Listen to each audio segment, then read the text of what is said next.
Emwanye, oh sanu.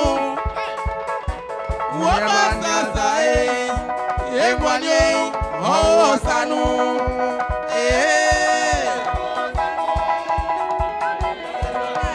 Oh sanu. Migwango sanu.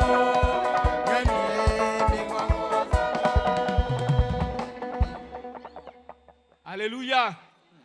Alléluia. Je voudrais vous saluer au nom de Jésus-Christ. Bonjour les mamans, bonjour les papas, bonjour les jeunes. Alors ce matin, la disposition est particulière. Les hommes sont ici, les mamans sont ici, les jeunes sont là-bas. Donc toutes les mamans qui sont ici, vous venez ici. Là-bas c'est pour les hommes.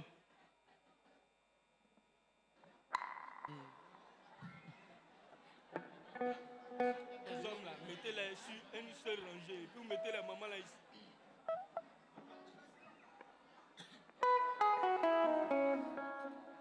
Ministère Brice, on a combien de minutes? Faisons comme ça d'abord.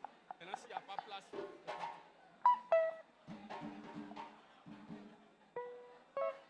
Alléluia. Vous laissez les mamans ici. Laissez les mamans ici. Laissez les mamans ici. Les hommes de l'autre côté. Non, ils ne vont pas. Mais c'est bon. Alléluia. Voilà. Donc, les papas un côté, les mamans un côté, et puis les jeunes un côté.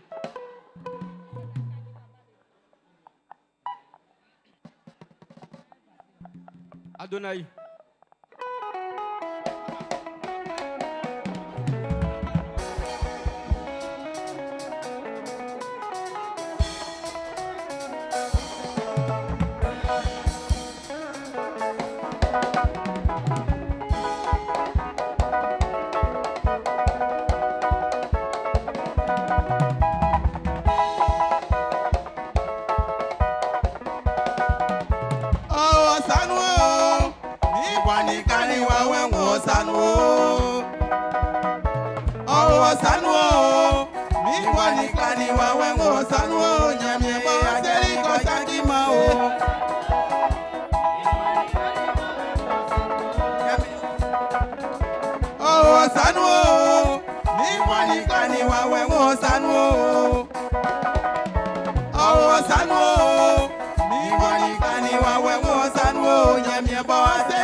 Wọ́n lẹ̀ mí o, yan mi pẹ̀lú mẹ́kúndà o, wọ́n lẹ̀ mí o.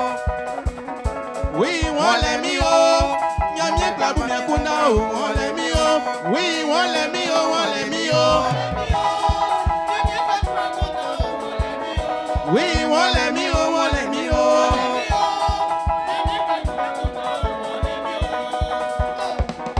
Oui, wọ́n lẹ̀ mí o. Nyamie klabu miakunda o, wọ́n lẹ̀ mí o. Oui, wọ́n lẹ̀ mí o. Nyamie klabu miakunda o, wọ́n lẹ̀ mí o. Oui, wọ́n lẹ̀ mí o, wọ́n lẹ̀ mí o. Oui, wọ́n lẹ̀ mí o, wọ́n lẹ̀ mí o.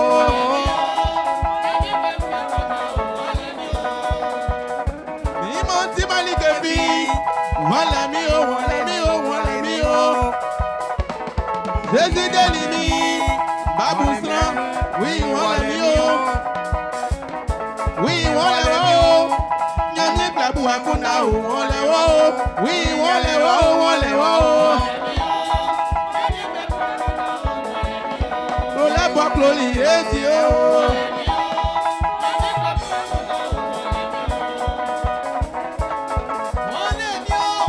Nyamie klabu akunda o, wọ́n lẹ̀ mí o. Nyamie klabu akunda o, wọ́n lẹ̀ mí o. Nyamie klabu akunda o, wọ́n lẹ̀ mí o. Wọ́n lẹ̀ mí o. Nyamie klabu akunda o, wọ́n lẹ̀ mí o. Wọ́n lẹ̀ mí o. Nyamie klabu akunda o, wọ́n lẹ̀ mí o. Nyamie klabu akunda o, wọ́n lẹ̀ mí o. Nyamie klabu akunda o, wọ́n lẹ̀ mí o. Nyamie klabu akunda o, wọ́n lẹ̀ mí o. Nyamie klabu akunda o, wọ́n lẹ̀ mí o.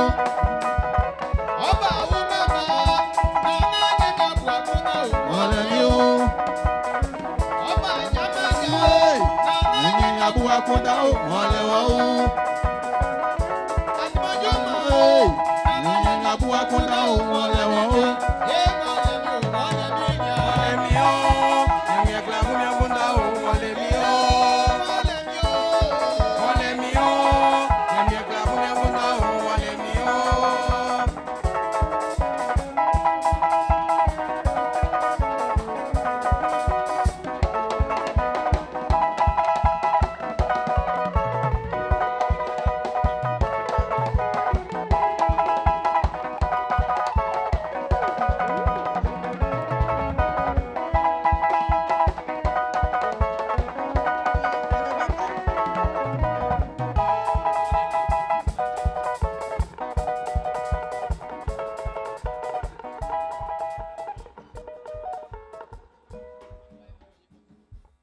Alléluia.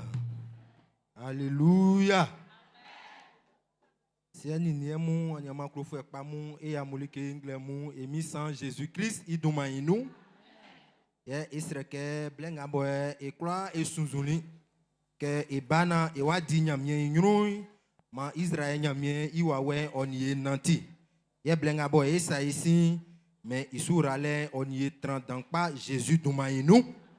Ye wobo abalingle mui Israel ke adi akunjwe Israel ke afa kla oniwa nwlen kla ma otranwa ye ma blenga bo edi ma kan voulait oyo eminya mien kpli ikumi ilie Jésus duma inu ngle mu anyanga botie bali iswa bobo o ma Israel kla ke bokon ile nu ma ejaso.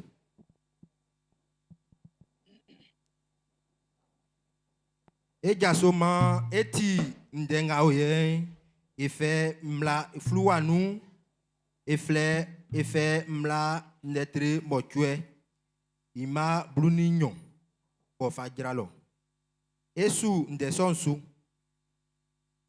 iwan se amunyalike amudi na amukun yi se amuplan so apapamu belanu se amu nanimu ni amu boamu ni amu bolimu betrein se amunya jete ufue oni sika okle kakai se amu sanu ningemu be kra be yoye amu nia amu Na amu tuamu na amu lafi anangama amu nyamie bofali amu kanga dile nu ezipulo bali.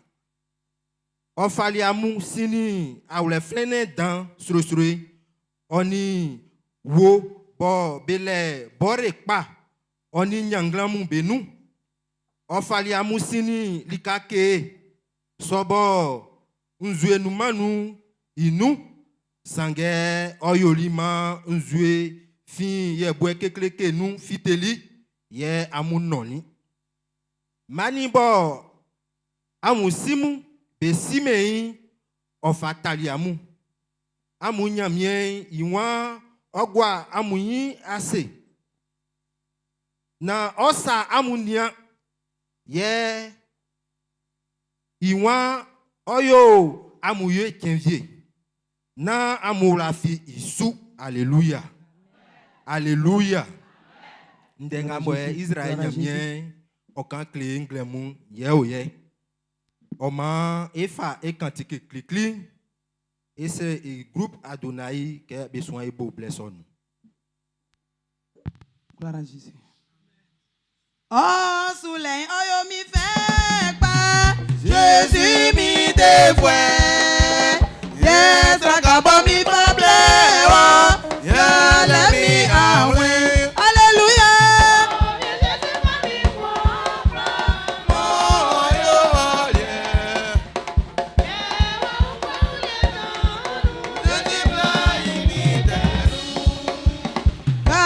Mi gloire t'atraso, ya laisse yole.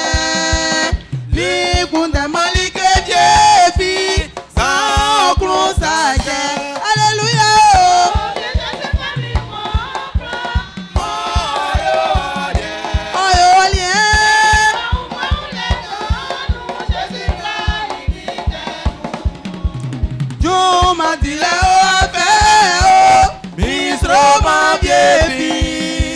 Jésus a dit mi sous mi agnabe ou. Alléluia.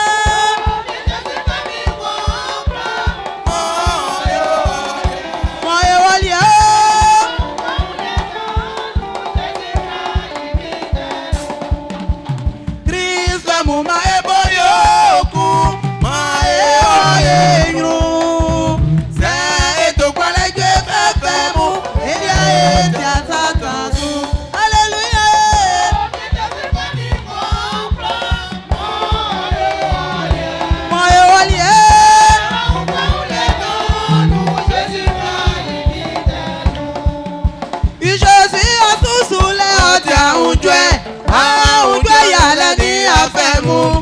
Kekle no mi to sous la village mi a unjwe on le ma jeje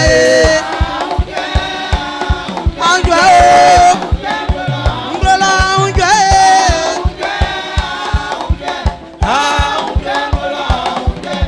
abonu afete mi tetron wa vie ma vie nous malugo annoncer papa me kwa Jésus wa tabeso ma kan voulait oyo seigneur mieye.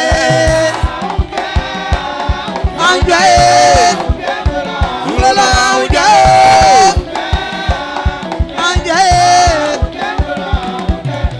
Jésus ni ti te fẹ́ ọ̀kẹ́miọ́tì, ọ̀dẹ́ni ní sàtẹ́mẹ́kùlánù, Ngola dànù ọ̀sàsà mi jẹ́kùlá, mímí ẹ̀ bá mi tẹ̀wọ̀ àyíyẹ́nu ẹ̀. Anjaye, Ngola Anjaye, Anjaye. Lolo ewa wuye mie, ewa katika efa miesa. Ale ni afe ni juma mubeje, ewa nya umye de lemo jema o. Anja e, ngola anja e.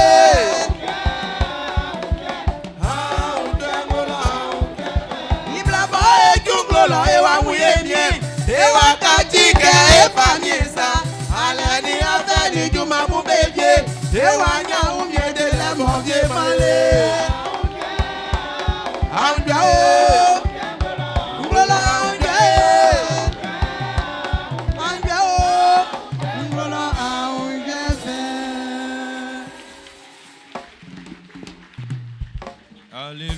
ma ebonde kabunyamien.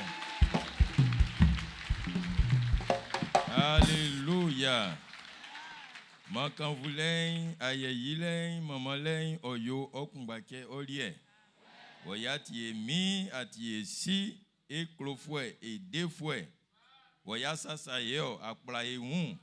Otiema ande et aisran. Otiema ande beboidu ma vio. Otiema ande il est nuo. Itiefa quand voulez ma o Jésus du ma ino. Il a oase dans afin atipa. Kulenga kluye o le titi. Kalien ko ken nyaminden seke. O hakuye aboimone aboufle mai. Mankan voulait nyolier. Andei oti kemo isieke. Ifa la oase. Ifa mama.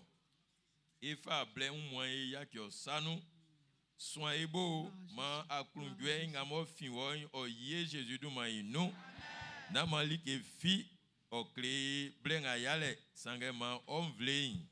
O tuiknu o kanvu ma o wawen o yo ma ngamo o tisu akundambule Dieu itole srewambe nu ikula ngamo yo ma oni o fata ma blen o yolie famille Jésus du maïnou ye srewo amen.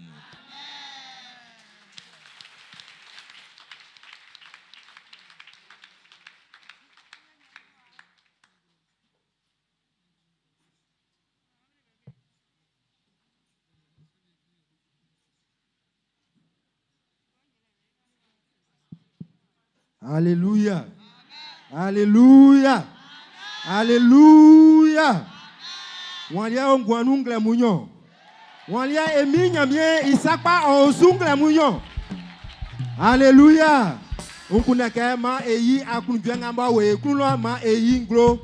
Oma ma ekra ejaso ma ebonde. Ma eoto. Ma ebonde ma Israël nyamie. But deux fois, alléluia. Alléluia. Alléluia. Kajale nous yeleke ande ma boko ele nous ma asonu moi ola nyamie yase. Alléluia. Oma ani anga wa boko la se ke se ande atalwa ze agbanfle yinya fite dans so. C'est quand on descend où on est et c'est wa paja dans so. Nya souma sans nous, tosran sans nous et sans liké. C'est que Israël nyamien écoute on to angle mouy. Israël nyamien écoute on to angle mouy. Osi a on mouy a lo na ya jua. A on nga ma fa fi wa lo bo aba Israël nyamien wuni. Oma anu ametitike wa, anu amatike.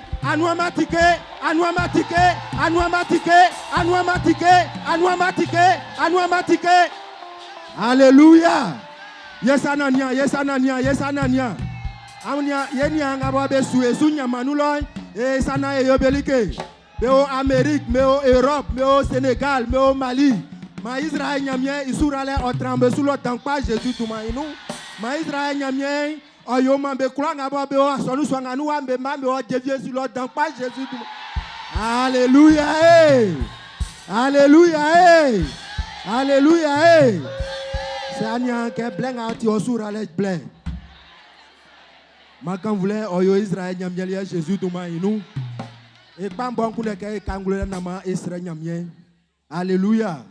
Oma ewala nyamien se itra ndenga boye kangani na fisuke etralinde so iase. Boye efeli mla fluanu mla netre motue imabluni nyon. Ofa granlele imabluni motue. Esukenge me oufle sange e onke Israël nyamien osukande kle Israël manga boye delibe. Osebeke blenga boye amwa nyamu satilike. Blenga boye amun nembe pa. Blenga mo anya jeta ufwe kakai na ma aula fi nyamie ngabo deliwo isu. Alléluia. O ma kenkanga ndeso un kenga mo en fin klolo mo mbai. Nsike pantalon aula mbo ande na pantalon so nye aula mbo.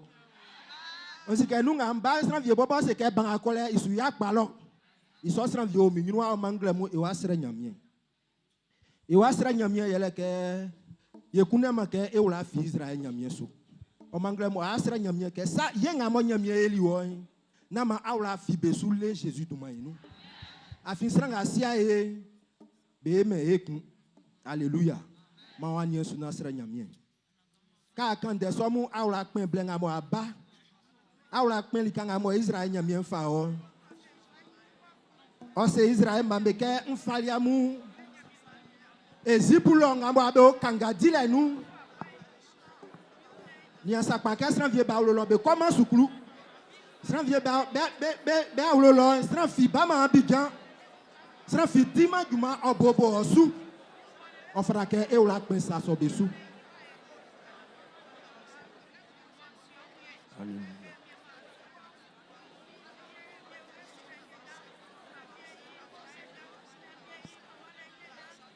Quand des clés nyamien.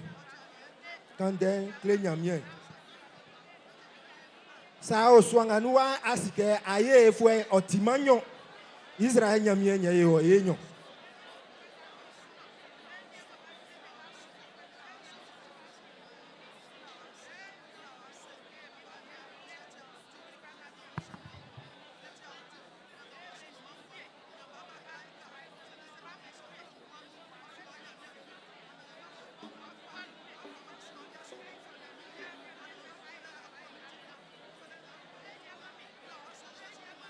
Alléluia.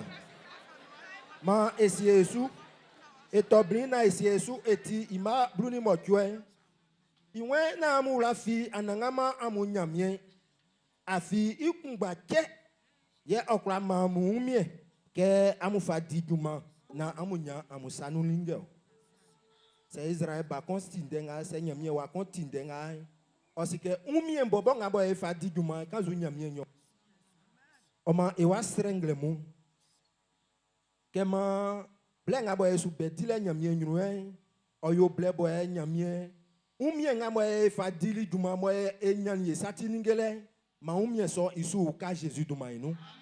No matima wa amen. Yele ke. Sa anya koro kun la aso anya koro kun nyo. Sa anya million kon la ifada ke anya million nyo ne o nyru. Oma ewa ma e anyemesu esra Israel nyamye ke ouka e umiesu ouka e ngulele mesu ouka e sile mesu ouka e atanyuru kola besu ouka e nama ewa enyuru ma esra nyamye nglemu to akun sra nyamye nglemu Israel nyamye nyama umienyo se femme wa mu okleme yale sanga iwe efara ke eula kpesu ke umieso ye fama yo Omangla Musa asike nyamie fa umie fa ma sa asike nyamie fa kele fa ma sa asike nyamie fa bayole fa ma sereka uka kele sonsu o uka suma o uka suma kanzuli ke kumbanga moti enyunu chen yele e ura bo fi nyamie blebo e nya kete ufue blebo e ti duma bo ko nyunu ye ura fi nyamie esi ewe nu ka e bobo e fru abo e si ntio ye bobo ya tabo e si dintio Israel nyamje we I bobo e ma e fanganyo ma wa nyensu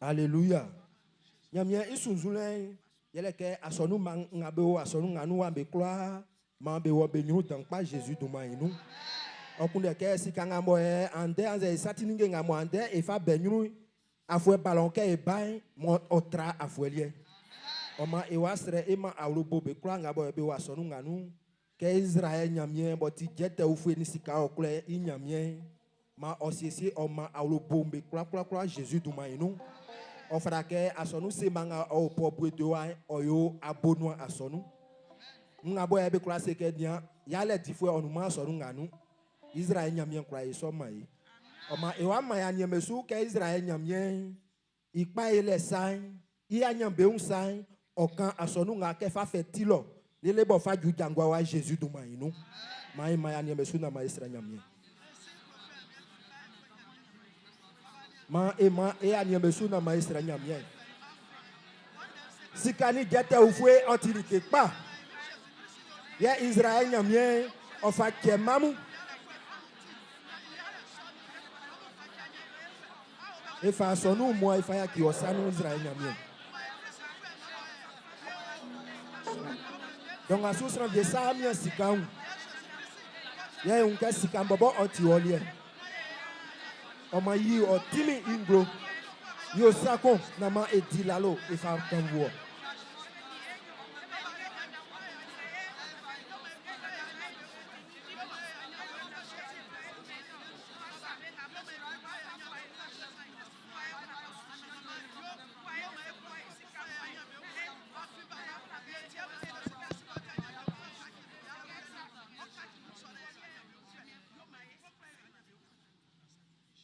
Et si il y a bien et au mot et au croix bien sans Jésus de man.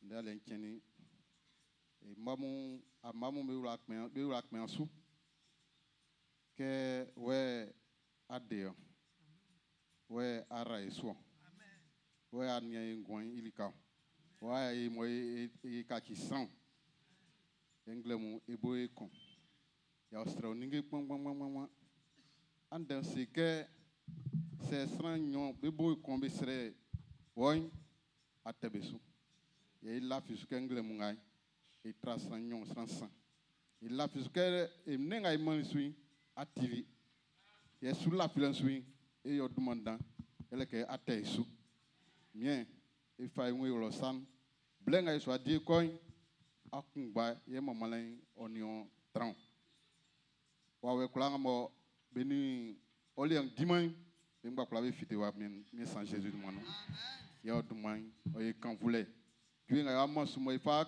kan ngba kula o yo admon dan ile men sans Jésus de mon nom amen. Alléluia. Ma ebonde et maman Israël nyamien. Amen. Yama egwase. Alléluia. Ma kanvoulin oyo Israël nyamien lié. Ici e fa blenga e fa si e a ofouemu. E sreke nglemu ande mona tien san c'est enyama viebe o ya fiwa. Wa ande tibe asonu yele wa klikli ma be jaso na ma esibe Jésus do mainu. A ofoueble. C'est kusuma sanvie aolo be kani nyamien de atili abangle munke afa nwa ma nyamien e sreke ajaso na ma esiwo Jésus do mainu.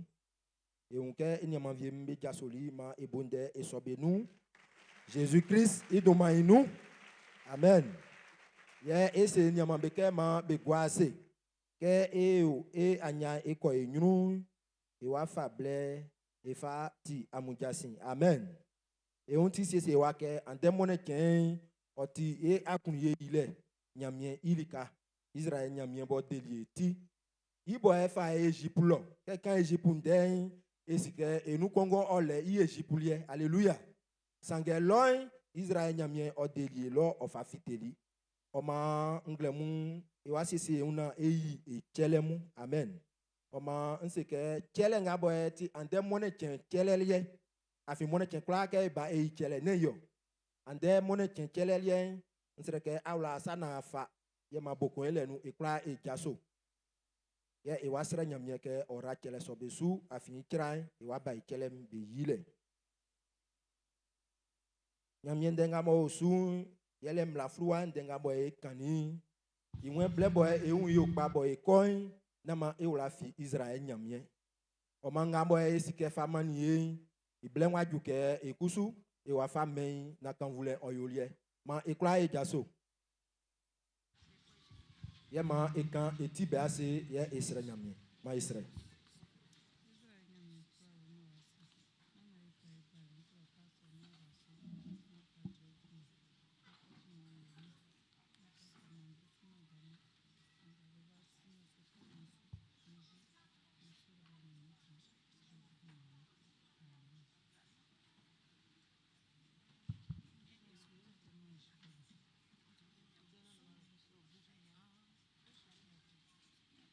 ngamo e kani ma Israël nyamie osonu ye ora ikele mesu maye Jésus du mainu.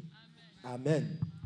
Ma egwase efa ble e aki e service dot mesanu besiesi ye e ba ngamo efa gwasu ele ke gbogbo ngamo we enyama blamu besanu le iso gbogbo nu ye efa e chelemu ye efa gwa oma ekunklo chele ngamo efa bali ande mona ken e fa gwe gbogbo nga mo we nyama blam be sanu ye nga mo ye nyama ya so abe jinsin le e fa e blusumu ye e fa gwa oma e fa ble e aki e mami me sanu be so e bo oni dwe to le kokun ekusu e diso akun dwe ye e ba e wa ye kele mo e manyamie makan vule oyo nyamie le e kele ma e blusunyo anyama chrétien mo Jésus bara eso e kele ma e blusunyo Jésus bara eso e kele ma e blusunyo e kele ma e blusunyo anyama chrétien mo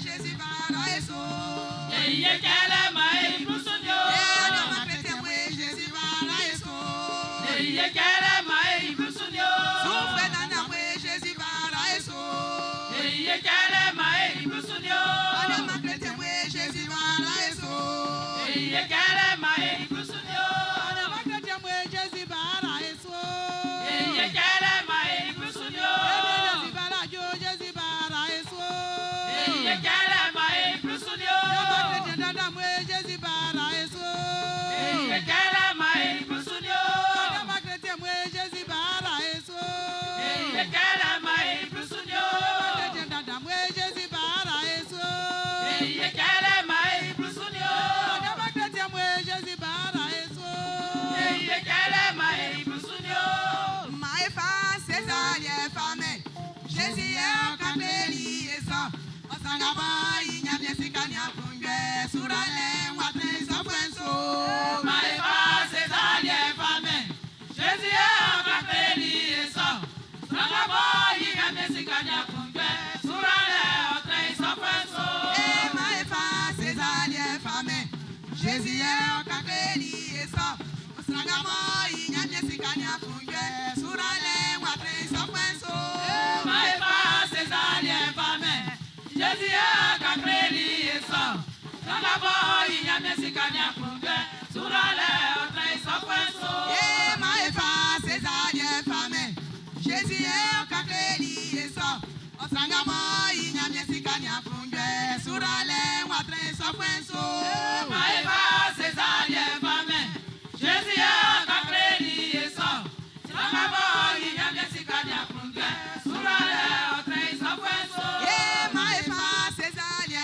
fame Jésus ye kakeli eso osanga ba inya biesikanya kunje surale watre sofenso ma e fa César ye fame Jésus ye kakeli eso osanga ba inya biesikanya kunje surale watre sofenso ma e fa César ye fame Jésus ye kakeli eso osanga ba inya biesikanya kunje surale watre sofenso ma e fa César ye fame Jésus ye kakeli eso osanga ba inya biesikanya kunje surale watre sofenso ma e fa César ye fame Jésus ye kakeli eso osanga ba inya biesikanya kunje surale watre sofenso ma e fa César ye fame Jésus ye kakeli eso osanga ba inya biesikanya kunje surale watre sofenso ma e fa César ye fame Jésus ye kakeli eso osanga ba inya biesikanya kunje surale watre sofenso ma e fa César ye fame Jésus ye kakeli eso osanga ba inya biesikanya kunje surale watre sofenso Kaeni abelie abeli sakamo ile nyamye solino au kae ile nyamye fama o Kaeni abelie abeli sakamo ile nyamye solino au kae ile nyamye fama o Kaeni abelie abeli sakamo ile nyamye solino au kae ile nyamye fama o Kaeni abelie abeli sakamo ile nyamye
esi nyamiebo okpama sranu bon yo ma sran wanzo yo asran fifi bo sran iwon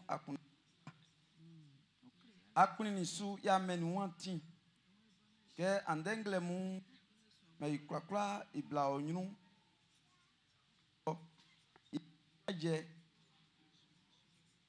kokun onyamie su iwon atin baba oti akunjue eyo mo eyo okla emie Jésus Christ do mainu ela wa se ekun blenga we sangba sanvie mbe kundeli ba nyeme sanga wande kenrie esi ngumi kokuma ifa nge ngabo nyani bemu efavie efa ble onyu na efa lawase ngwa mi kpri oti kenda ekanvuo eyo dumanda ya isina ya susa so isu ngabo yo titi bafasie enyunu bafasie e anwenu yele ke dikinga enye iblusun efa bleon efa bali kokunga ebe sisi like be kunklo efa maon efa bali ananga maestro ke arasu emie Jésus Christ mainu benga babenye be mani rabesu koko ina blenga balon ya kanvuo ikawle satiti Jésus du manu moiso amen.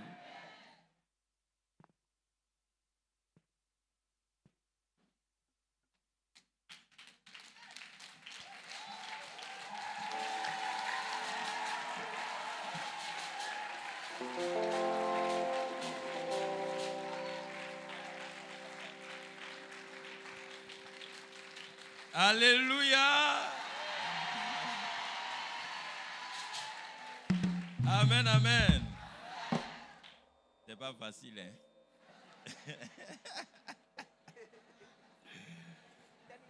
Alléluia. Moitié est sur un crânion. Alléluia. Maï bonde quand vous Jésus. Amen, amen. Alors, nous avons que Jésus nous a dit, en dette, il est blé dans, il est dans, moi, il croquait, et fa, nan, il a nyamiansé. Alléluia. Ndenga mo unwa in croquait, fa, ou la ifangan, afin, blé sous mon pain, on va l'accueillir, et nyamblé, nan, il a nyamien, il a assez. Kay kanga Luc netre bluni so ima bluni kunfaju bluni gloin okan koko efwe blumbende won si yo won wati koko efwe sombende le alléluia kay kanga ewike beti blu beli dwedwe sange nyebe sa osesin ko nyamye mo kumba ke oma aniamu e grande ngalen suwe fa wala e umfangan ndenga monklo ke enwure yele ke yo bless mon pa eklo like srewa sange ke ble kon jo ma eklo e gran ko una ila mianse avise isoti su alléluia ande oti kin kumo eklo ngamo yo nyamie eklo ke o ma eble na eseke e mimie aili pa manimi amen amen kan yongwan nsika klakan sovie quand c'est assez que n'ingen croit na bo mana sima na jama oi a classe que nyamia ili pa manimi oma ngamo fara ke si enwure ekun yele ke se ya nwure osi ye otike anu ofle mai a kenya mia ili ke kan mo ya yo mo okun o edamo alléluia sranga osi anyamia unye ninge kan benu okemana dan nowa wa classe ye kuzu oma anya klofemu nkloka musike nyamie yesile oti ble kumo fama imamu sange nasrangba ebe so ble so no nasrangba ebe winwle ke wi ikanga lukne ewi ke be mgba be li dwedwe o sange strang kungba ke koko efwe kungba ke yo sesin kolali nyamie seo ikura nga yo we nyamie yo eye sange se ya nia yo mpan sran kpangbon pa bi ole mo be su yo mo itiema esu ka eun mo iwon ma ken alien esiengumi o na eyo nyamie imo. Alléluia.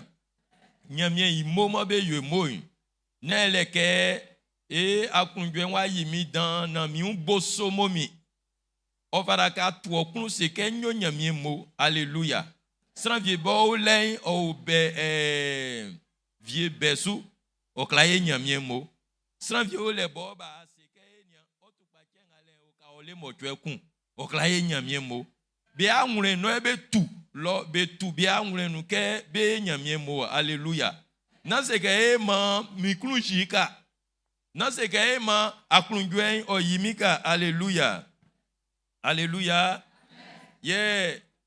C'est moi yo nyamie mo o ti klole nga mo kloliye isu tele. Won si ga nyamie kloye o. Alléluia. Nyamie kloye. Oma ekla nga mo etu eklu ke yo nyamie mo i klole so isu tele o. Afi ye etinge fwenkere.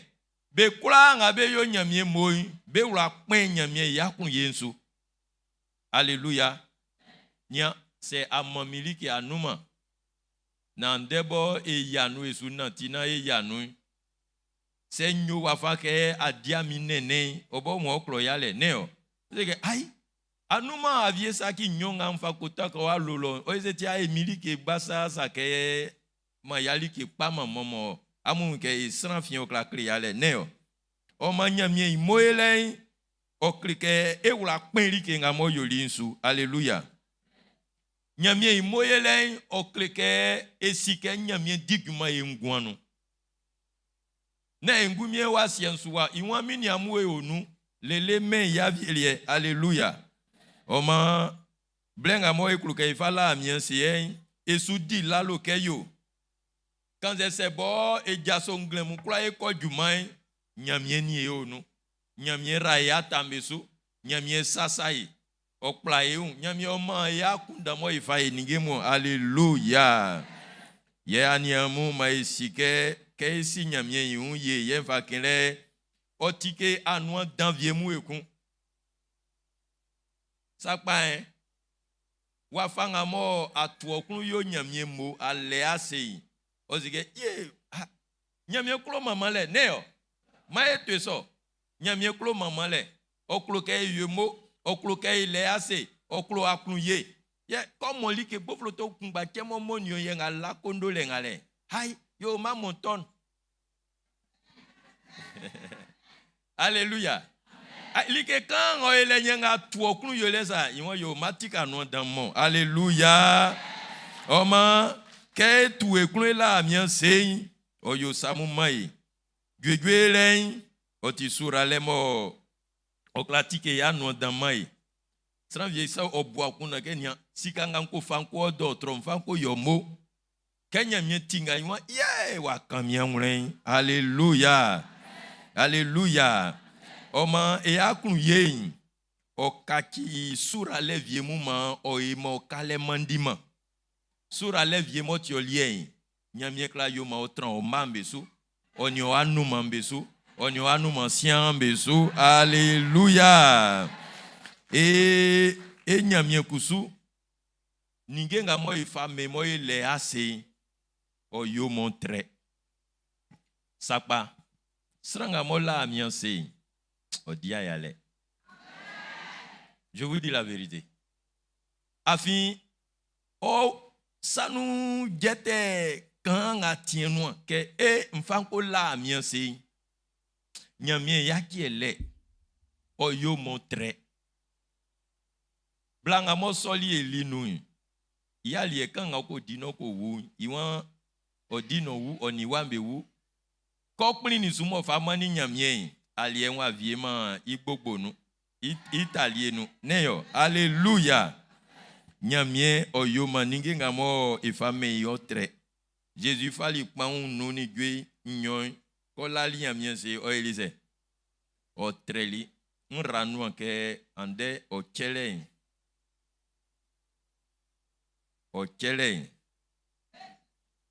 montre. Alléluia. Ma o chele entre oyo olie, onyo mambelie, onyo anumambelie, onyo anumansiambelie. Le Jésus d'Oumaïnou. Amen, amen, amen. Ye aniamu, kay la mian sein, kay tu ekunu yu moi, oyo manyamieni e nanti. Nyamieni e nanti. Se nyamieni obe nanti. Alen violen, osuyo mo ale. Asu toma cholie. Nyamien bobo mo nyobe nanti. Okunti ale mo. Alléluia. Oma anden oti bled dans moi ekuluke ifala amianse. Ma ea ngule noi akunjue tranle. Ma ea ngule noi se unke nyamien nyablen wa ju ma tunklu nyombo ma tunklu no hase afi like dandanga ma emingwa numbe soni. Sranvio wa mo doumien. Sranvio wa mo doumien. Ovarakala amianse. Alléluia. Sranvio wa mo klagranglo. Ovarakala amianse. Sranvio wa mo wa nyeti Jésus nous. Ovarakala amianse. Alléluia. Sranvio wa mo ikulu na jiakpa. Yo e asoma et nous voyons asoma. Dieu merci. Sranvio wa bekulu na jiakpa. Ovarakala amianse. Alléluia. Alléluia. Quand c'est n'ingen croit na sima na yaye.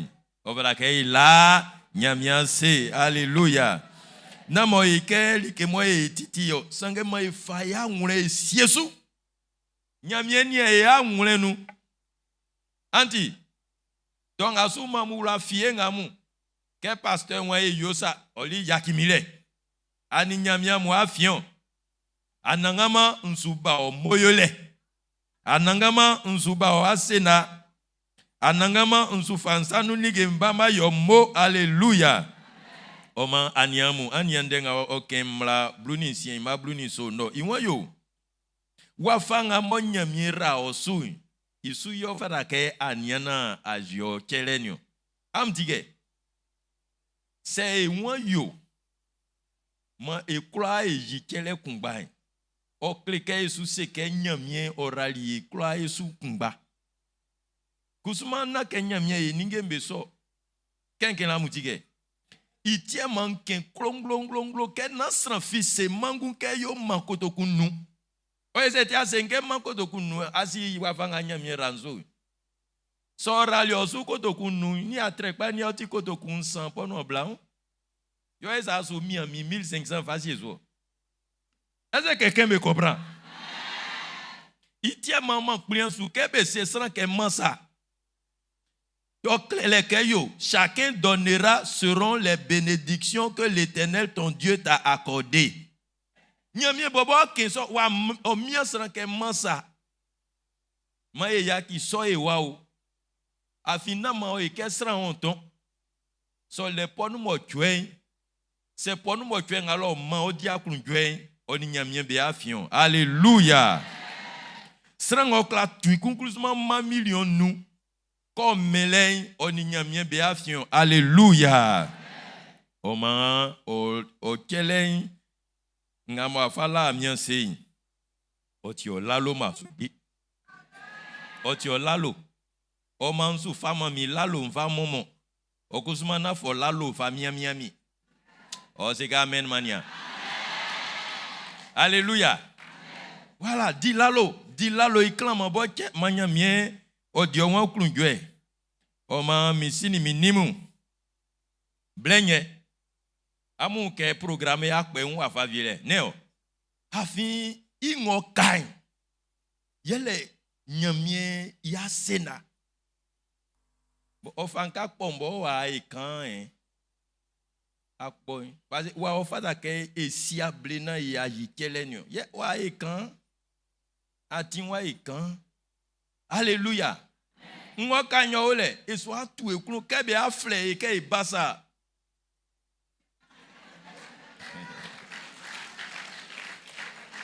Amen amen. Nya amsike bless mon pa ikeza.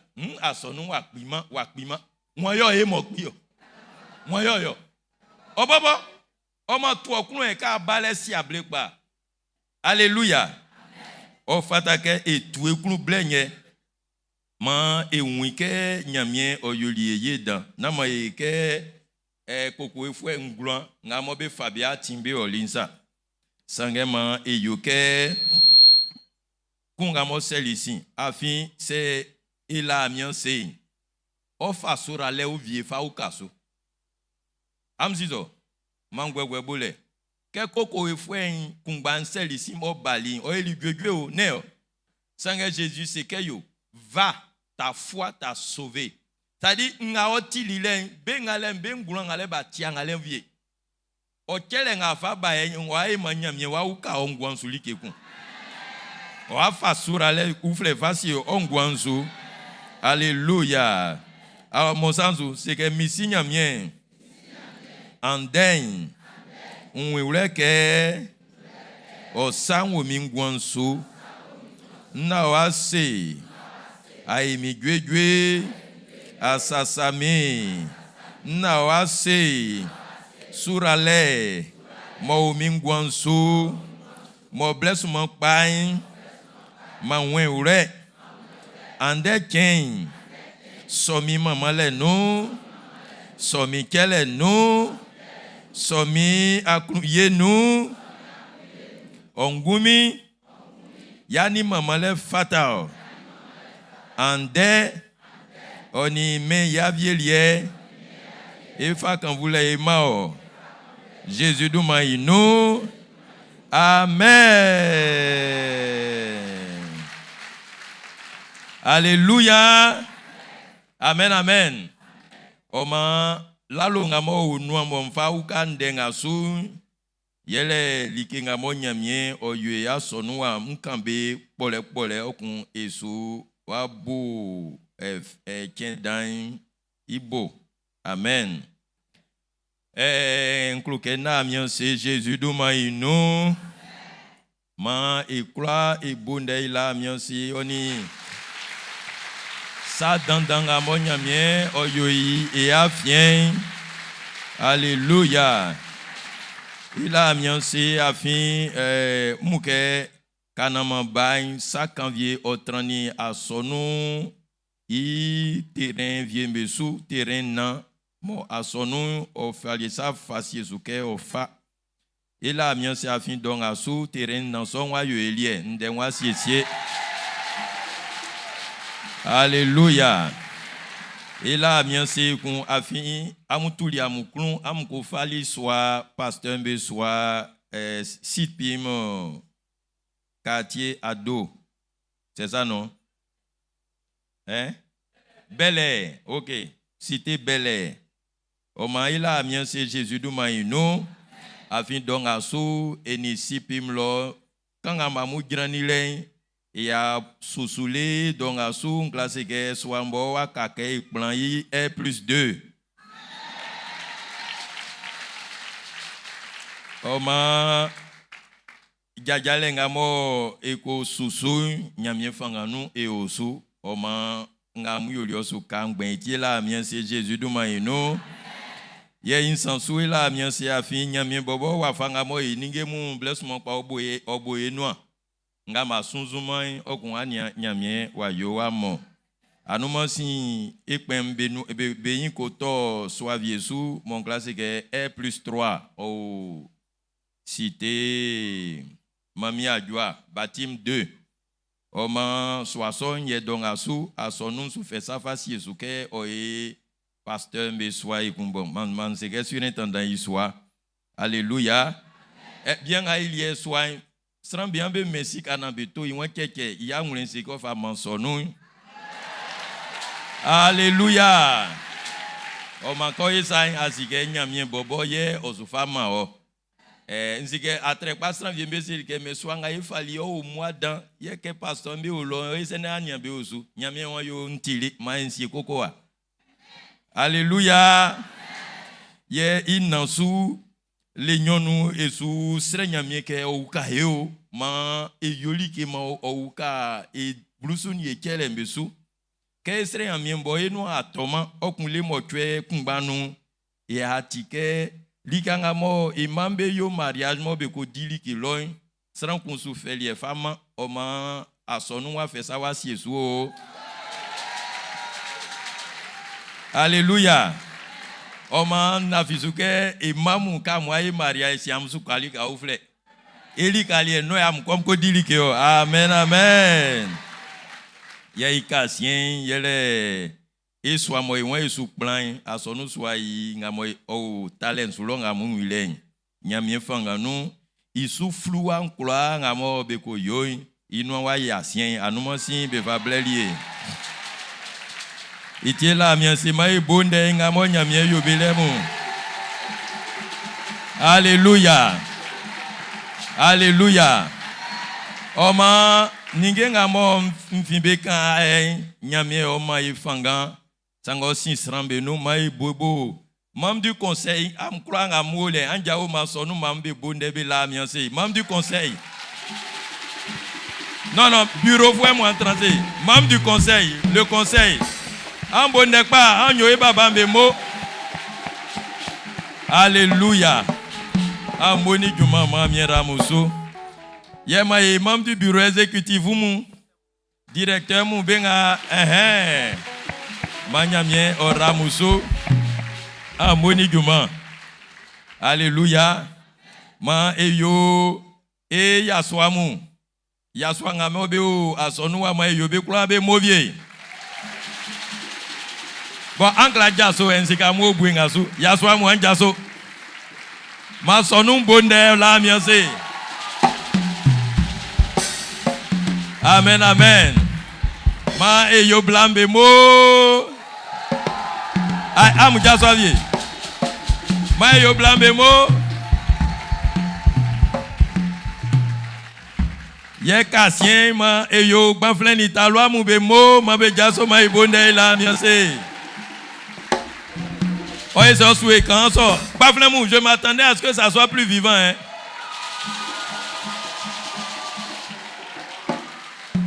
Alléluia. Manyamiera e croix sou. Nama etue klun e yuemo afin nyamien o ili pamanie famille Jésus du maïnou. Amen. Nous comme famille nous.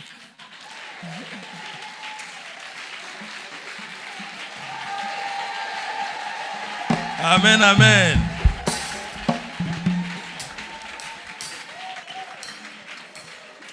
Aïe bon ventilateur. Ma et bonde dankpa et maman Israël nyamien.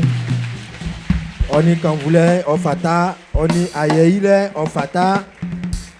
Yes et tout éclou et les assez isuo alléluia. En kangwa so ekun kese e fa kin kona ese ke andelier e ula e klotrale c'est baule trale o. C'est kondro, c'est ndjoaba o. Otisu alléluia. Yele ke sien wa ole bla besi atani klakun. E bwe kolonya e chaloklo amekla amema me tani klale ya mo akwa klo e sana banya olo na si tani kla ma Israël nyamien o kan Jésus du maïnou Israël fu ambe su jawa lo be ya baulele o su ya sole sanga be ko nyamien su o magati wawle e kuzo su katia blofuele ya ze kan jwa babo asi ya ese na wawla asi akondro kla sa ati yakuba afada ka wala yakuba trale c'est ati baoulé on fera que kenga mo afité ça ka ba jusqu'au moins si que baoulé bla école ma bonda maman nyamien alléluia ma quand voulait oyo Israël nyamien Jésus du maïnou on manque ici on va fin quand ça ici blanc du que ici ça ngamo nyamien yo limani c'est moi di on lalo na fisuke et su jaso mawa afin oti fanu ye o soni Oma ikrain e waba e wala nyamyanse sanga etindenga e fe duemu yakon bluni motwe iwen an maman anangama afin otikpa iklu fue o le titi ma Israël fue mbese ke iklu fue o le titi alléluia para ke ka ba asike nyamye odumwa dilie nene itienga mwande su belike chele Israël nyamien ikunu fue o le titi alléluia o ma ka ko ina chele ngamo yayi ayake oyo suku ma ekla esi esuna ma eti jajale ngamo ewa susu ke ngabo e ban ikira ke baba mfa kanisa sesele nu enwe ma enimu be ura bawle tani nu su trale ande bawle kro ningemu ma e ma esasu be ngabo be nyani am ngamo ama nyeme ya fo balam sisi am Jésus do ma enu yesi mokuzu ye unke be bali be ura li wawle tran be klali kontro ma nyamia sakpa otra musu Jésus do ma enu yek ma flemu be ele ura cravate onitrale oufwe bavle mo ambeole alléluia ma kan vle oyo Israël nyamnyedie o ma ikira tele ngamo ye ayi iwafa ye oye kele klikli ngamo yi oti sran kontian kele alléluia ye ngamo Israël nyamye yo yumani o bobo okun gba ke leke amen o ma ewa me un ble e ba seselen o servi d'od mesanu sangue na visuke e saint asonu ya fien kokunke e bain e siswable e ba e wa yi kele e manyamie alléluia o ma kay ko yi tian kele kokun sien e wa ma conseil paroissial e singa bo be o conseil nu be ble be ba be ayi conseil i kele lie ke conseil i kele conseil e singa mo be o bureau exécutif nu e ma be ble be wa yi be kele lie ke be conseil nye e simu e baba ngabo be o rek masinu anzen klase aswa be kla ngabo be ti kakla kla be kelelien ye be super yile kebe konsen ye wato gbanflen oni taluamu ye ekusu esuba e kelelien yile ke gbanflen talua be konsen e manga be o école du dimanche loin be kusuma e man be ble be wa yi be kelelien ke solien konsen kokunye awlobo kongom be so yi be kele o mana fisu ke ti awlobo Vile sunzun ke baba ye ba e wa yi chele nyon anze mami ye ba ye wa yi chele nyon o man sranga mo awlo chichi ke wa yi chele iso sran mu be ba be wa yi be chele liem ke iso chele okosen e unke OPH be kusu be ba be wa yi be chele lie ke be kosen e nyama ngabo flambeau lumière nu be kusu be ba be wa yi be chele lie ke be kosen nye iso nye affect masim masese be un ye be suba be wa yi be chele lie. Alléluia. Que so groupe mbe conseil nye e cellule me kusu be so ababe wa ibe kelelie o ma ya so nu klikli en dengle munga cellule nga médecin yele cellule Elishama, cellule Uziel, cellule Eden, cellule Benaja, cellule Salem, cellule Bethel, cellule Aurore, cellule Sion, cellule Gestemane, cellule Emmanuel, on est cellule Shaddai. Alléluia.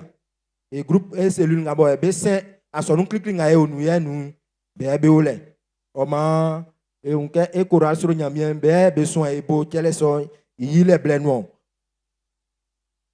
Israël ye kwa nga bo e ole en service d'ordre ke ma e fay kele mu ke be tojwe ye su bay kele be yile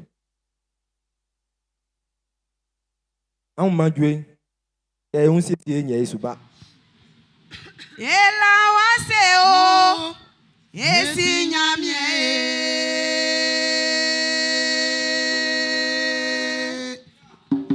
elie yo amo Moïse nyamie ela wase o dana nyamie elie yo amo Moïse nyamie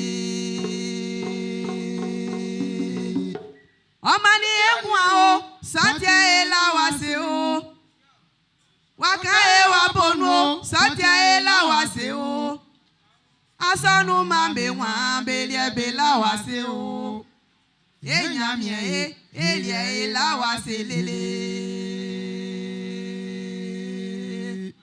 se ala ma wase o ni elie esia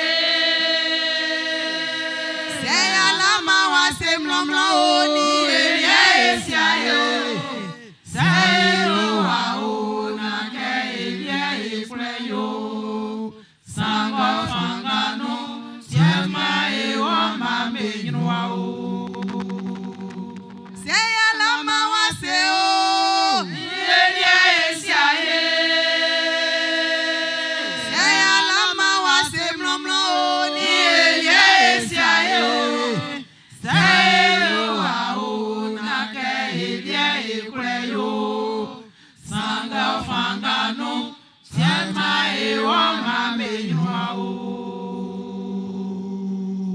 na kovie ma misano.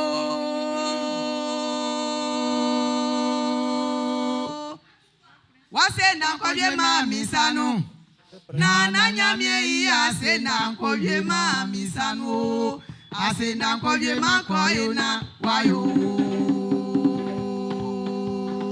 Ase na kovie ma misano.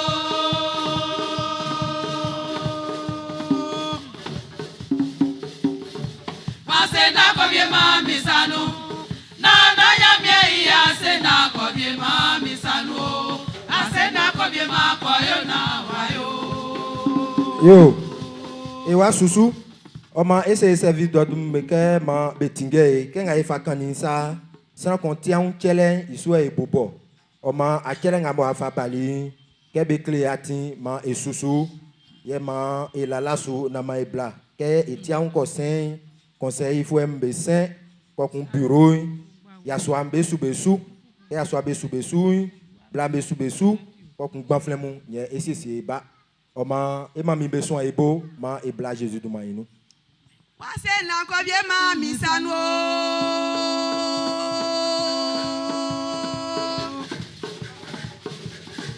Wase na kovie ma misano. Na nyamie iya se na kovie ma misano.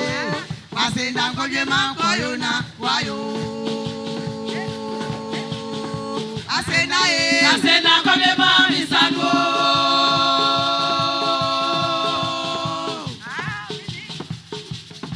Wase na kovie ma misano. Na nyamie iya se na kovie ma misano. Ase na kovie ma koyona wayo. Ase na nyamie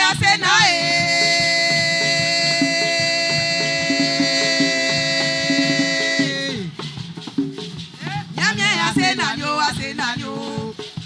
Nyamie tengo ngwano ya se na nyo. Alaje dile fi nyamie ya se na nyo. Nyamie mama banyo ya se na nyo. Mwae nyale fi nyamie ya se na nyo. Juma medi le fi nyamie ya se na nyo. Na nyamie ya se na kovie ma oye. Ase na kovie ma koyona wayo. Ase na kovie ma misano.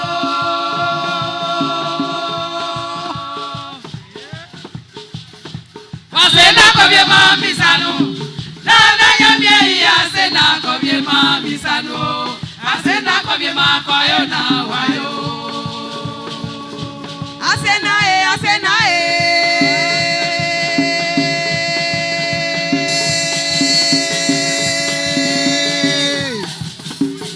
nyamie ya se na nyo. Nyamie te ongwano ya se na nyo. Nyamie mama e mwawe ya se na nyo. Nyamie mama banyo ya se na nyo.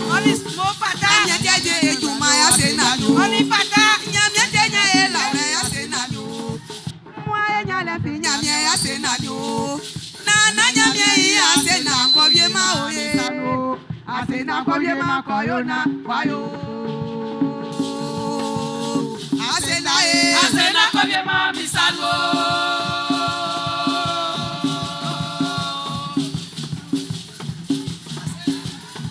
Ase na kovie ma misano. Na nyamie ya se na kovie ma misano. Ase na kovie ma koyona wayo. Ase na kovie ma misano. Ayo.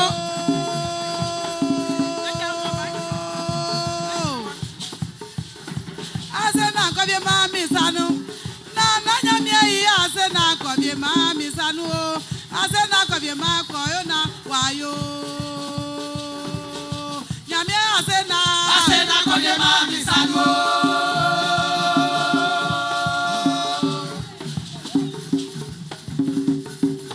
Ase na kovie ma misano. Na nyamie ya se na kovie ma misano. Ase na kovie ma koyona wayo. Ase na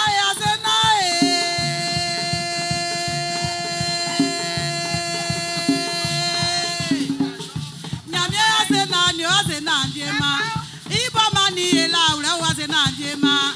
Ibo mani e biamo ase na njema. Ibo mani e bao ase na njema. Ite ma edi wata mo ase na njema. Nyame boma ni ejuma mo ase na njema. Iboma ni ebla mo ase na njema. Itebo ela fetinge ni ase na njema. Isota enyi eja so ase na njema. Isota togwe meme yo ase na njema. Isota sidi abrememe yo ase na njema. Ase na kobye mami sanu.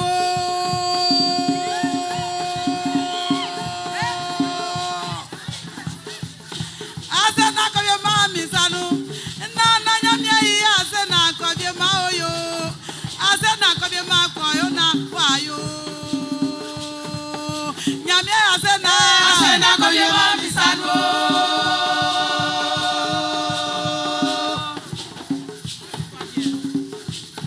Asena kobye ma misanu, na yamye asena kobye ma misanu, asena kobye ma kwayo na wayo. Asena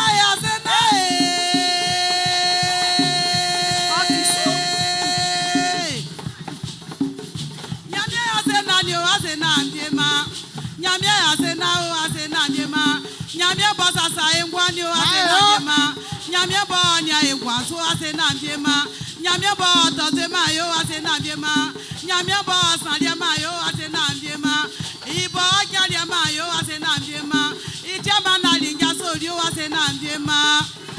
Ase na kobye ma mizanu.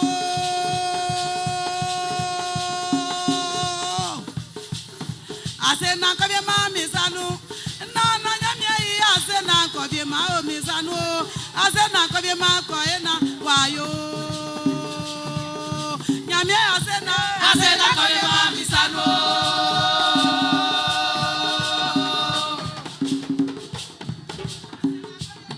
Ase na kobye ma misano. Na nyamye ase na kobye ma misano. Ase na kobye ma koye na wayo. Odikansi yo mimie. Kana tisisani wase na ke. Atikasi yo mimie. Kana tisisa wase na o. Mami na tikasi yo awae. Ao kana tisisani wase na le. Atikasi yo mimie. Kana tisisa wase na o. Ele ngadeli nya o wase na o.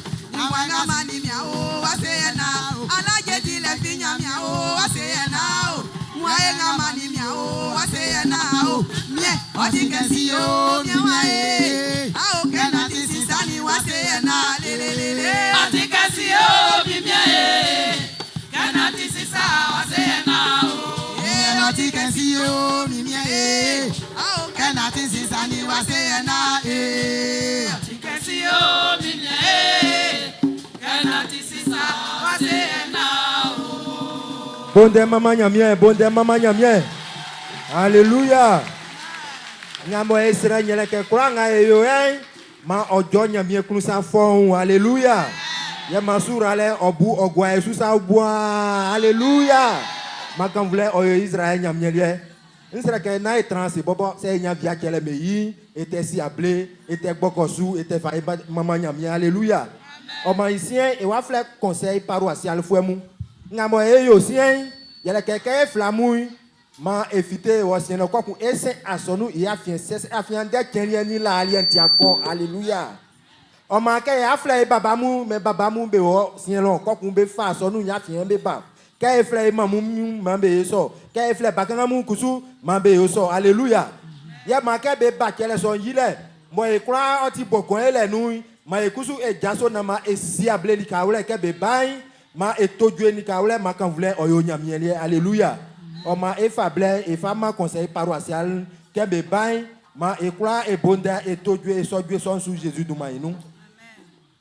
Otikesi yo mimie a o kana tisisani wase na lelelele. Otikesi yo mimie Ma e jaso tisisa wase na o. Otikesi yo mimie a o kana tisisani wase na ke. Otikesi yo mimie kana tisisa wase na o. Ye tiatia su ye la la su ye kokosu. Oni son fata. Oni son fata. Ble ble ble ble ble ble. Quand vous l'avez dit Israël, il y a bien lieu.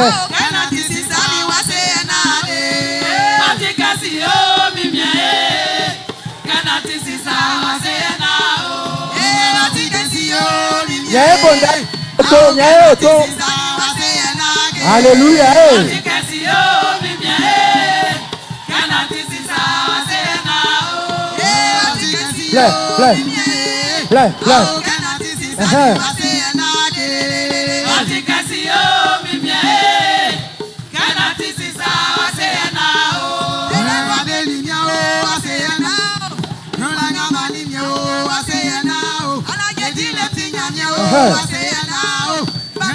Son bureau exécutif, vous pouvez baisser ces béous.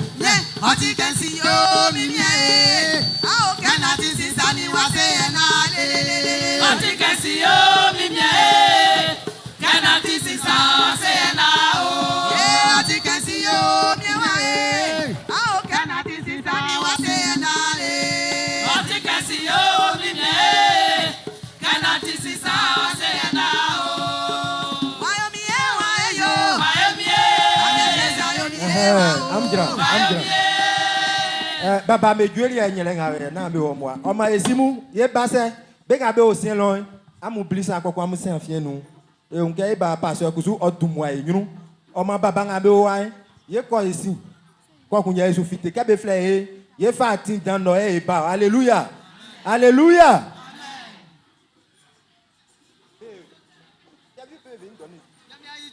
yo e fa ble e aki bureau exécutif fu e be sanu.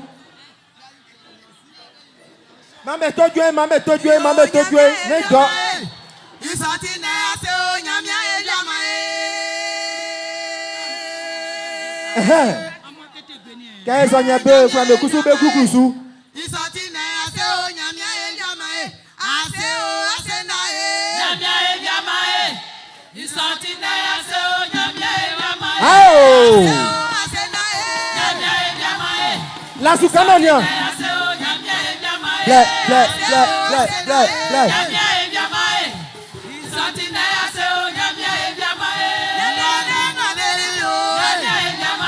Oh!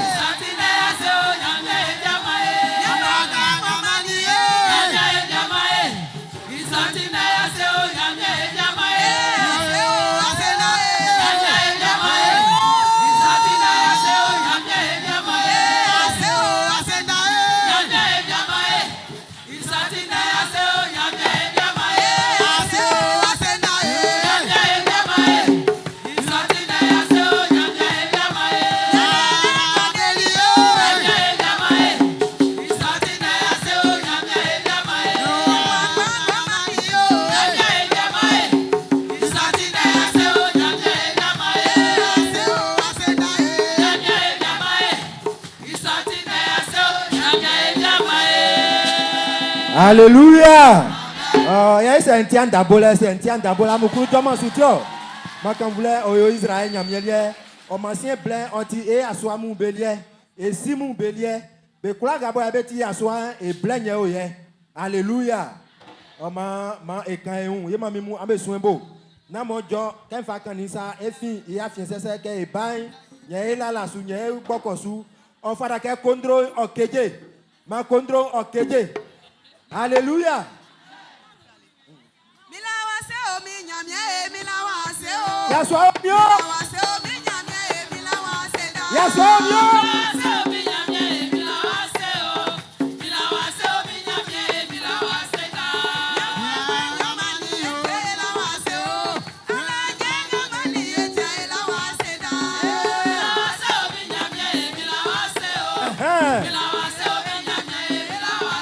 Asenanya.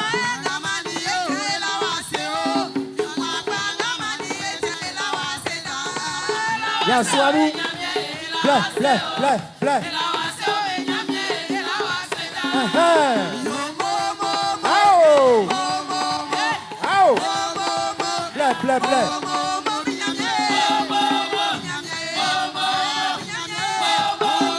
Yaswani.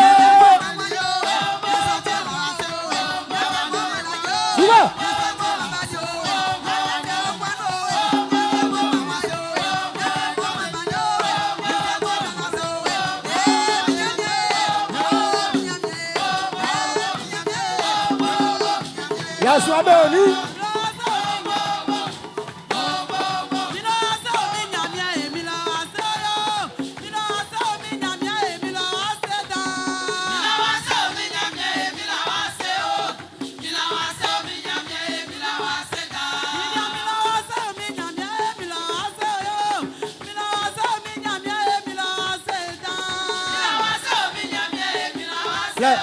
Play.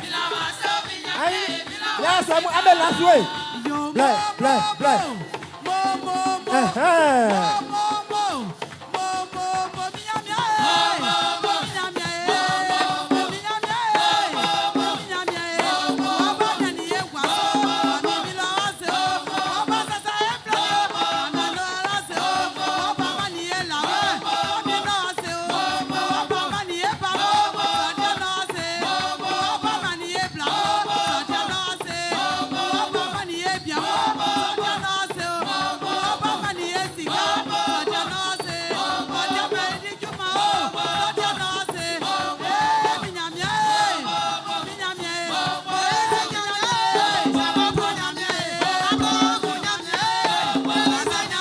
Yasua mo.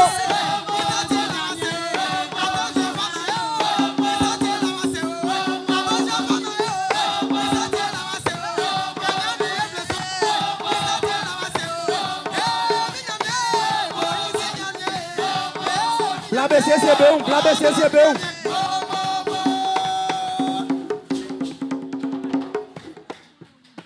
Alléluia. Ma ebonda e ma e aswamu ma ebonda e ma nyamie.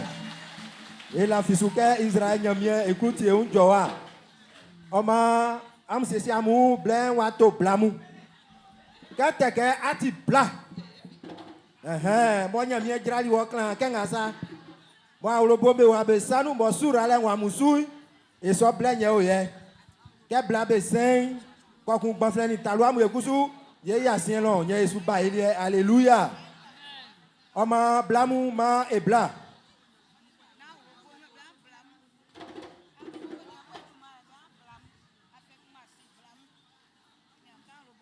Ande blanti a elie oma blamu esu mindamu. Ke yo nya amu fin ranger mais nous ça amu kosien lo. Nyamuba. Ka ba nya bubusu, nya gbokosu, nya trekesu. Alléluia. Ya ese anti ablaменga alléluia eh. Alléluia eh. Yo amma blamu atina be bla.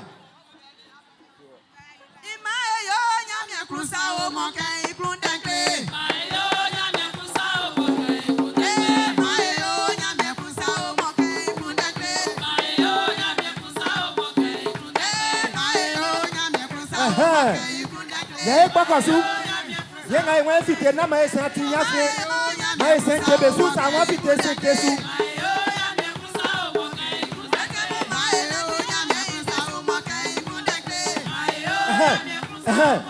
Blabe oyo. Blabe bao. Play.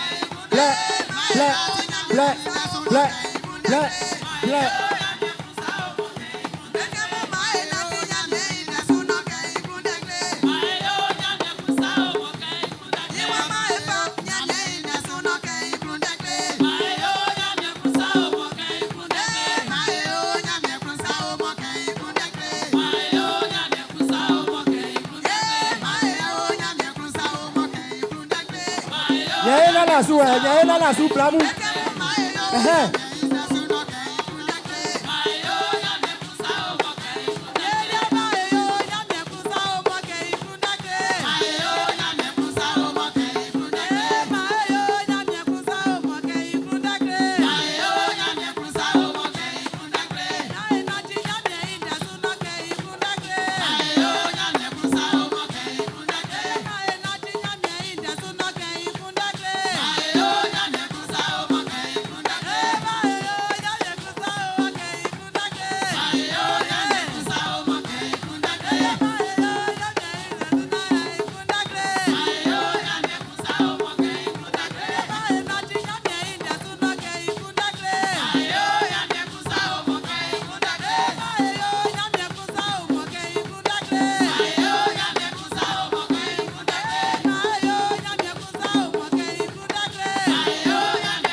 Kaya ba nye keje? Nye tiswa kunjwe. Oti Israel nyamye.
Yes, on a pas de c'est bien.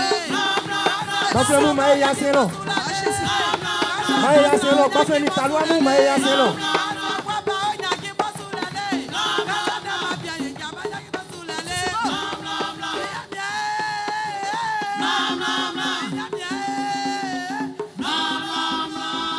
Alléluia. Ma est bonne d'ailleurs la nyamiase. Ma est bonne Jésus tout maïs nous. Ma Israël nyamie ora blabe kwa ngabe wasonu ngasu Jésus duma inu. Ma amu mamu nyamwanu manyamwanu masiansi amu Jésus duma inu. Ma amu ajamenu tofo Jésus duma inu. Ici un blé oti ekpanfle ni etalo amu elie. Oma ma esiesi eun.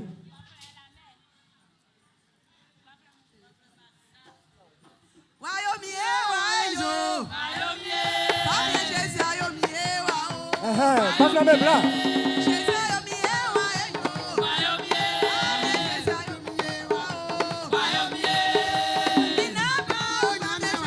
Il y a un peu comme ça.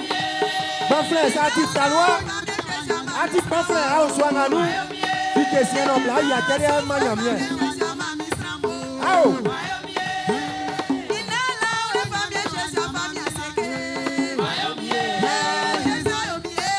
Bon frère, yo. Ma Israël, il y a mieux, Raïsou.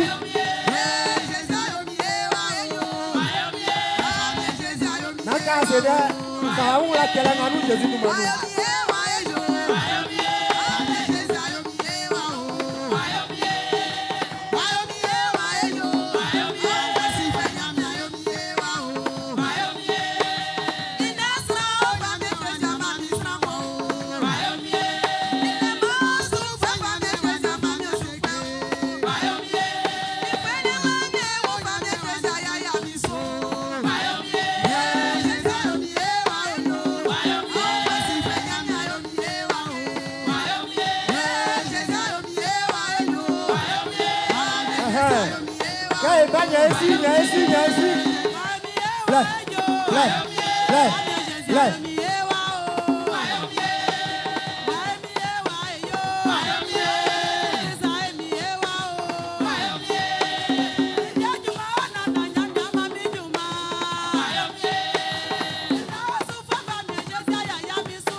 Mon frère Mounia est là la soie. Blé.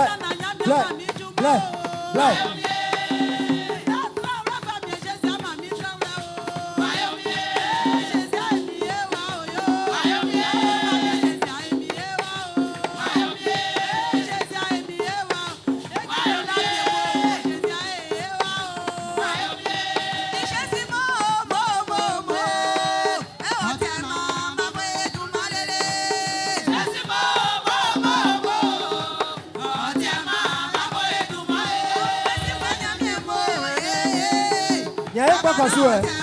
Blé.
Alléluia. Ma est bonde et la nyamien c'est bonde. Mon flemou ma nyamien isurale on tramoussou. Ye blenga ye ma nyamien ofa djuma otiamu ofa aja otiamu ofa baile otiamu ma amunia amusi nyamuni belika Jésus tumainu. Ma kenga amuna tiamu ko ma besike Israël nyamien iwa ikpajale o amusu Jésus tumainu. Alléluia. Ici que Jésus fait kanisa iwe amuyaki bakanga benu na mambe blanci oma ewa ma bakanga be blé e manga boye be o ya fien wan e sike e mambe chelelie i blé nya o ye e mambe blé ke mambe bla na ma bokon ele nu e chele so e manyamien Delenga Jésus delimi ojumio ka e banya ici Jésus delimi ojumio ma e face na e manyamien Delenga Jésus delimi ojumio Delenga Jésus delimi ojumio ma e face na e manyamien Delenga Jésus delimi ojumio Delenga Jésus delimi ojumio ma e face na e manyamien Delenga Jésus delimi ojumio Delenga Jésus delimi ojumio ma e face na e manyamien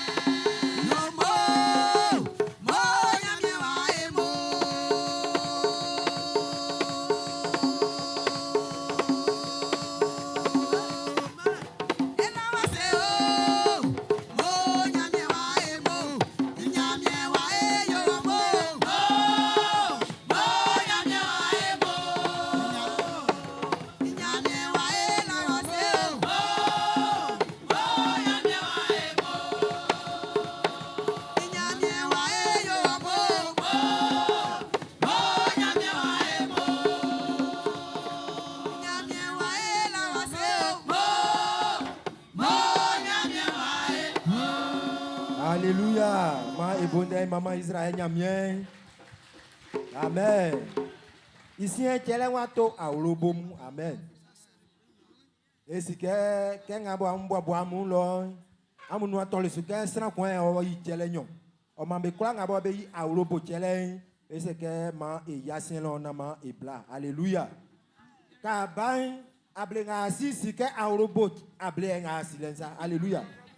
Non, quand on rebondit, on a un anya manga me ole senga sike kenga ile Israël nyamie boti kun fue oyo ma oto wanu mambesu wanu mansian besu benga bo anya ta be nya beti kele nga su be ilele alléluia etia nyamie dense ke be où Jésus be quand Jésus na be bo be kwa be tuma an gwe nga mo eni nyamie so atrengle munde o maka ban farake adisu akunjwe ka ban farake adisu ala je se wa lo ongumi a Abidjan wa yi wa lo nti kele Jésus du mainu ye ka ban disu akunjwe afi asu wo Israël nyamie isafle asu se nyamie ke nyamie osu kloklo ongle munga ye mia lo nti alléluia oma eso asusu ama kesna ko ba iya lo ablenga be si yes ye fa ba alléluia oma nda ya anwa lo menu lo ablenga e fa si wa fa nga e fa gbokosu maiwo Wandima mi nyamie ni o wandima o. Ble. Imbali wandima o. Ao ya o wandima. Wandima mi nyamie ni o wandima o. Wamine wandima o. Krete mwema ya o wandima. Ao kazebe wanzolele o wandima. Ya e groupe suwa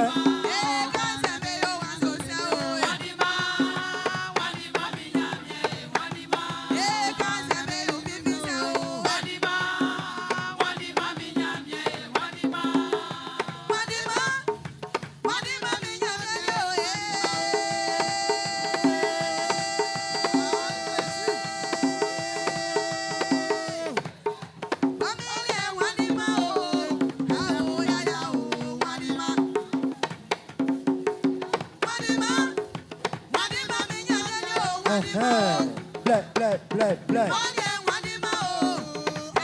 Israël nyamie onyangi awlo mu andenga mu nga Jésus kumainu.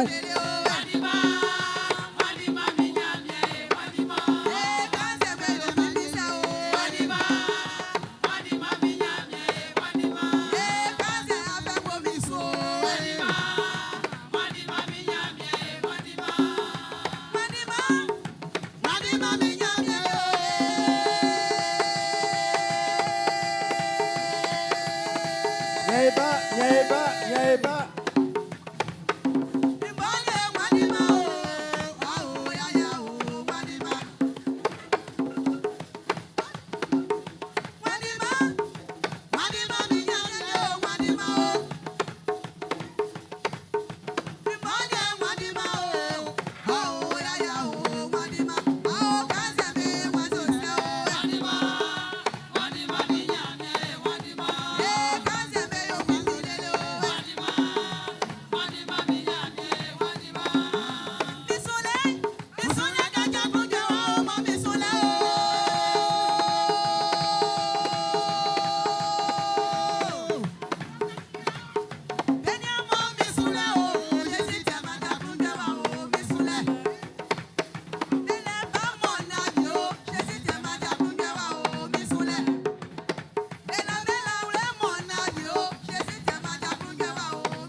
Awlo besu menu.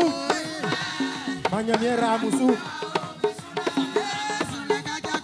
Nyaiti asu.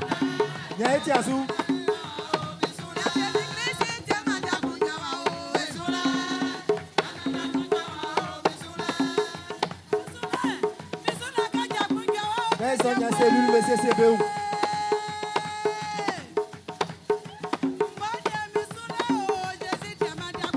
Flambeau, on y lumière. C'est là où il y a fait un CCBU.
cellule, monsieur Sébéou. Il y a cellule, monsieur Sébéou. Elishama. Uziel. Eden. Benaja.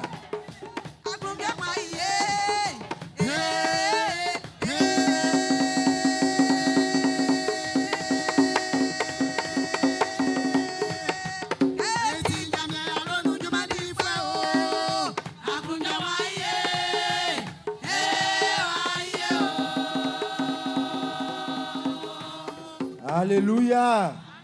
On deke jaso nama e bonda e mama Israël nyamien. Sura le sain waka aulomu me ñu tema bubungra mu Jésus dumainu.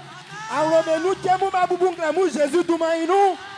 Aulome ni nyamien batra aingwa oflengra mu Jésus dumainu. Jésus moja osonji olwa ma aulome nu Jésus dumainu.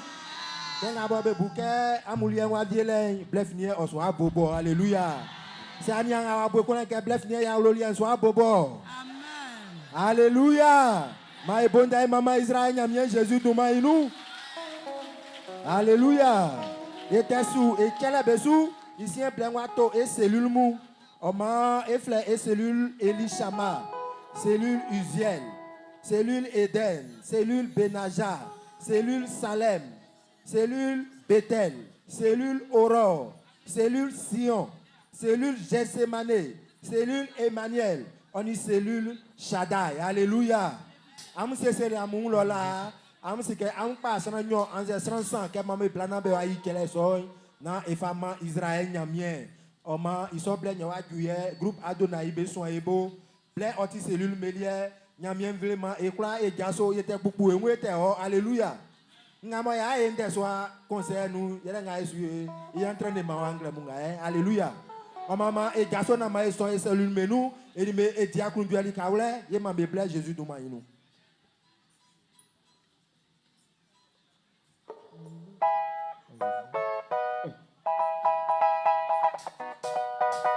cellule mu ma e bla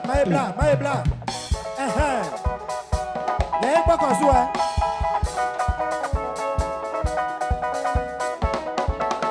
Wae vya mami o, wasenda tuma menwa o, wayo vya mami. Nyamie wayo vya mami o, ne yasenda tuma wanwa o, wayo vya mami. We yasenda e. Oh nyamie kula o. We yasenda e.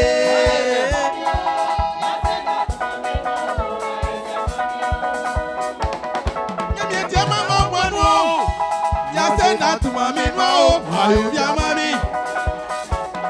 Semi di ala jei, obi nana nyamie o, o senda o. Nyamie wa yo vya mae, iya senda tu mami no, ayo vya mae. We ya senda e. Nyamie te mango gwanu a o.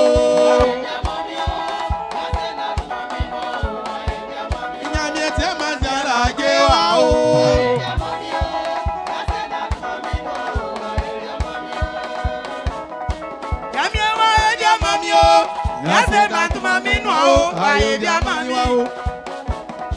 Wae vya mami o, yasenda tu mami no o, wae vya mami. We yasenda e. Yami yasenda o.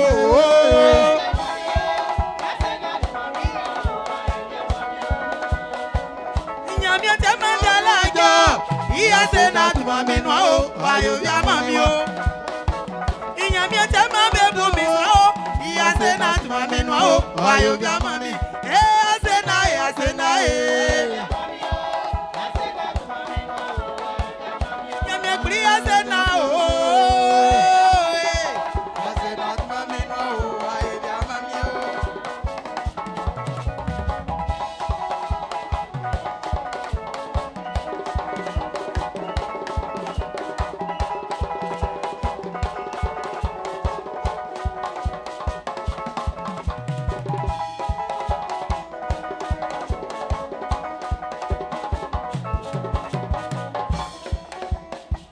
Alléluia.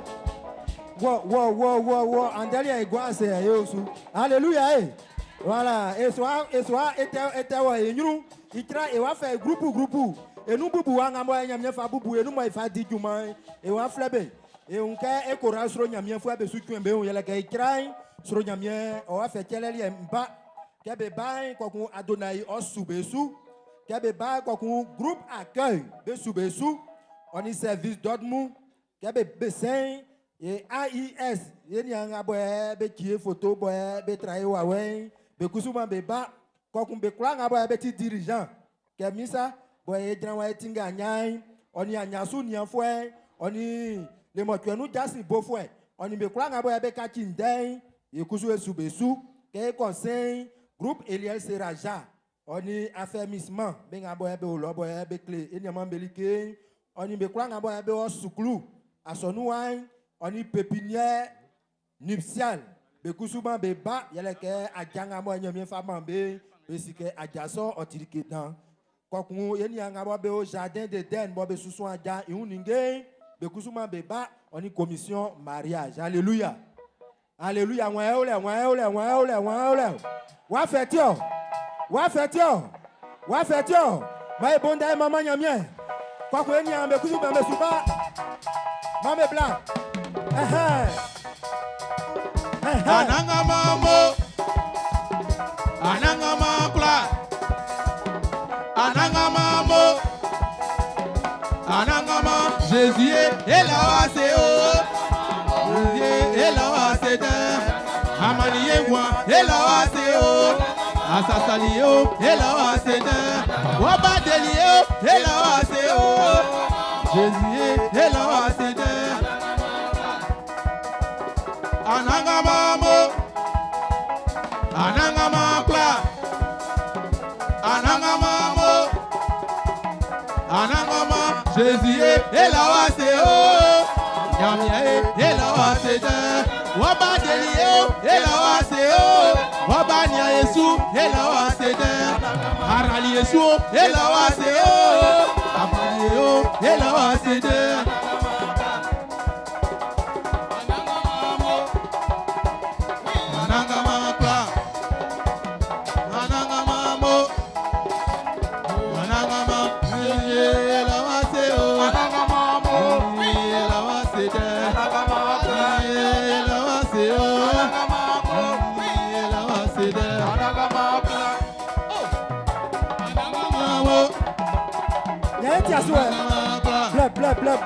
Bleu.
Alléluia.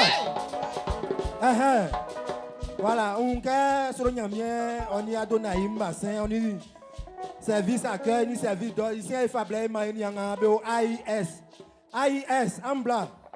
Kebebay, il y a un dirigeant mou et c'est un dirigeant mou ma et Penguasulo. AIS, blanc Yamoulier. A image et son. Ambla.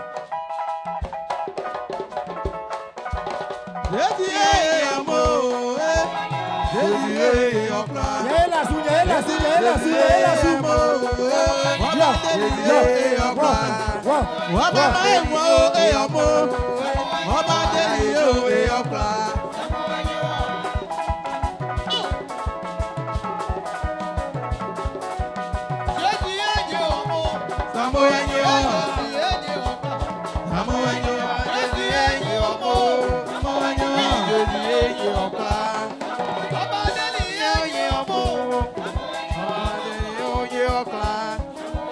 Yo.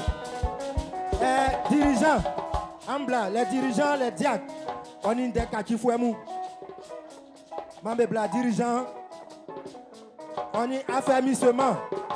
Maïbla, affermissement. Les dirigeants, les diacres.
était bas. Affermissement, alphabétisation, pépinière nuptiale, jardin d'Éden. On est commission mariage, Maïbla.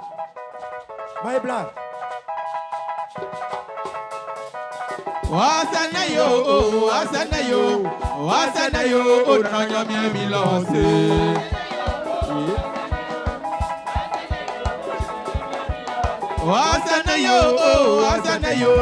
Wasanayo, Onanya Milose.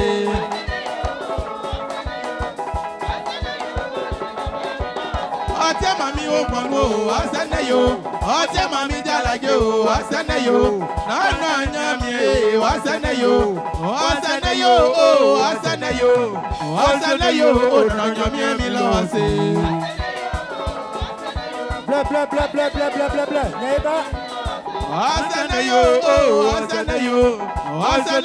Onanya Milose.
Alléluia. Alléluia. Alléluia. Alléluia. Ouais, quoi qu'il son gros ponta maman nyamion. Ouais, quoi qu'il son gros ponta maman nyamion. Ouais, quoi qu'il son gros ponta maman nyamion. Alléluia. Manyamien est sur aller au bout quoi est sous sawa. Alléluia. Alléluia. Oma et unke et nous bouboua fa et unke kula wa viesien. Alléluia. Oma et soit si soit blé. Alléluia. Si ani angale ke soit si soit blé. Para que beaucoup ele nous si soit blé. Alléluia. Oma e wa ki blé. I kansa. Kwa kunsien otiaka kalo e kraba e kraie akunjwe inglo nyamien inyruwa. Alléluia. Yesi me onie. Yesi me ole. Ah yes am to ko so fu amunu ti. Yesi me ole. Ya amnia ye ni me ole. Amewu ye ni me ole. Ye ni me ole. Manyam Yesu na le tra Yesu. Ya gbo flambe ole. Alléluia. E fable aki Adonai sanu amuma igwe waka nyon pa kona. Et wa se nyamye ke Yesu ayi ablesi le nkelele. Wa e o lengle munyo. Bonda mama nyamye, blenti amelie.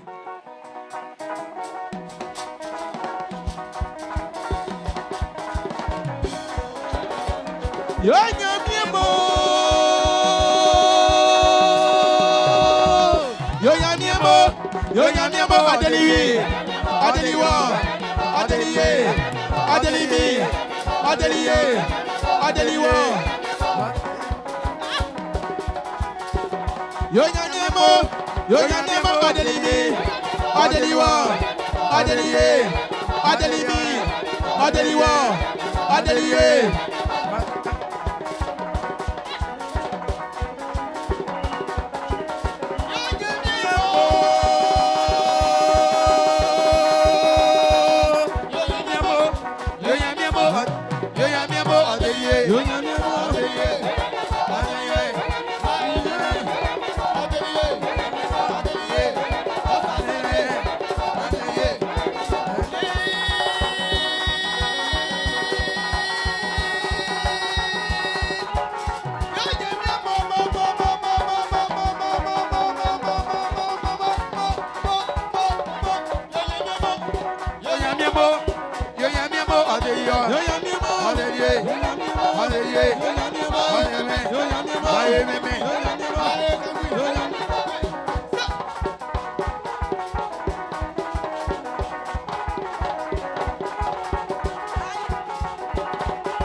Nglola iyanuata watike Nyamye sulao iyanuata watike Nglola o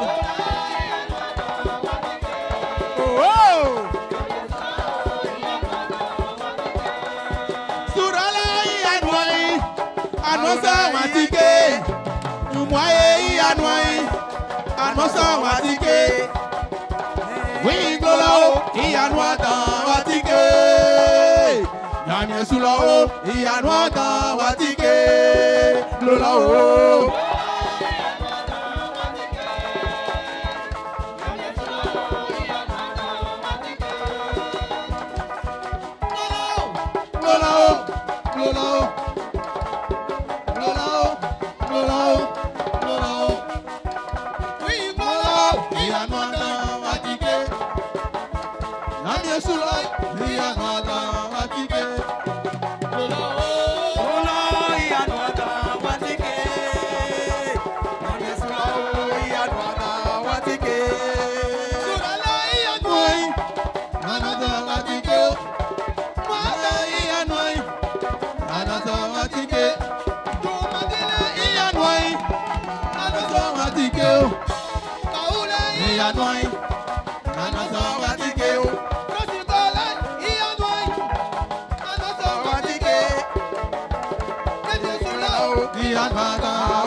S'en souvient?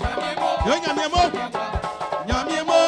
nyamye kla, nyamye mo, nyamye esi nyamye, nana nyamye, ote me ogbano nyamye, ote me jalajo nyamye, se ogbano fi wa o nyamye, se jalajo fi wa o nyamye, esi nyamye, nana nyamye. Esi nyamye, ote me ogbano nyamye, ote me jalajo nyamye, se jalajo fi wa o nyamye, se ogbano fi wa o nyamye.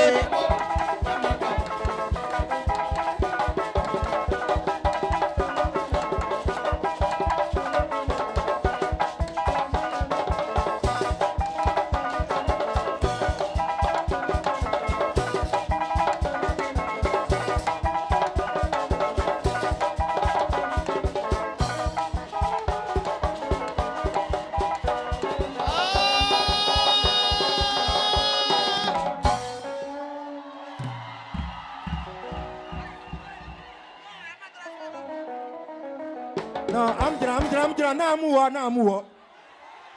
Mais Dieu qu'on l'aime, aïe, asula manya mien c'est vieux. C'est à toi Dieu c'est que Jésus s'en dit ande. Alléluia. Voilà. Mais bon temps maman yamie. Alléluia. Aïe.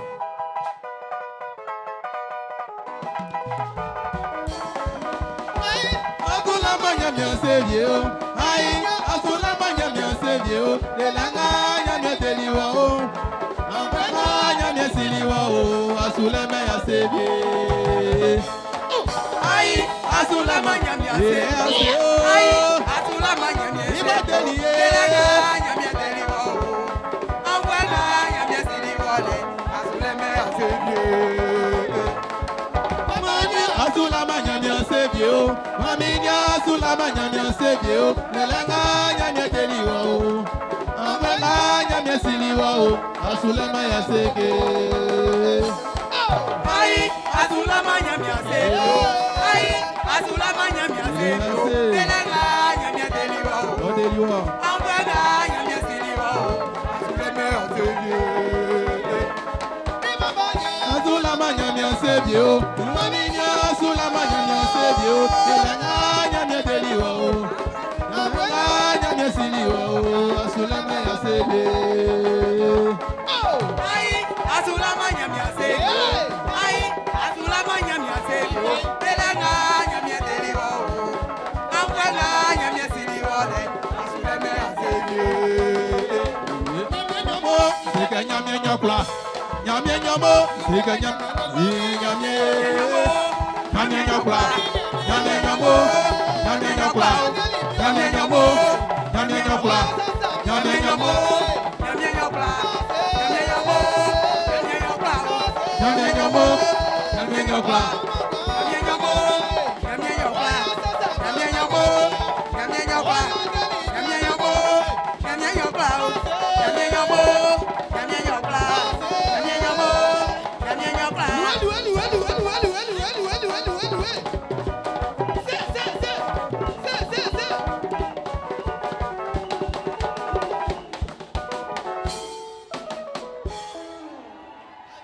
Alexis, allons. Maman, Jésus, oui, maman. Il casse un yélenga, il casse un yon. Jésus, Momo Jésus, Momo Jésus, Jésus Mo. Oui, Momo Jésus, Jésus Mo. Momo Jésus, Momo Jésus, Jésus Mo.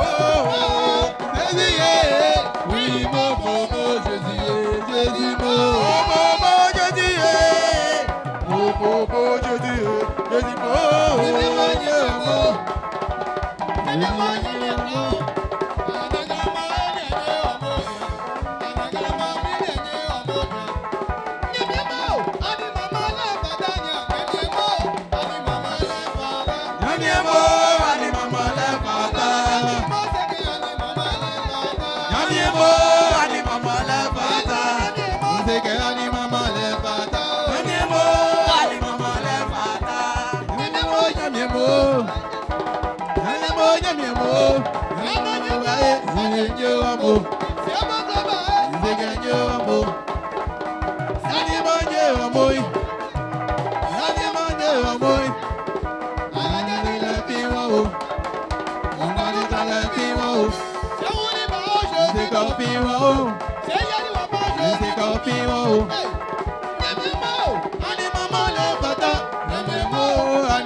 Alléluia. Alléluia. Moi bonda, moi jason. Moi bonda, maman nyamie. Bonda, maman nyamie. On y quand vous l'en fata. On y a eu l'en fata. Wa feti o mai bonde mama nyame. Mama nyame.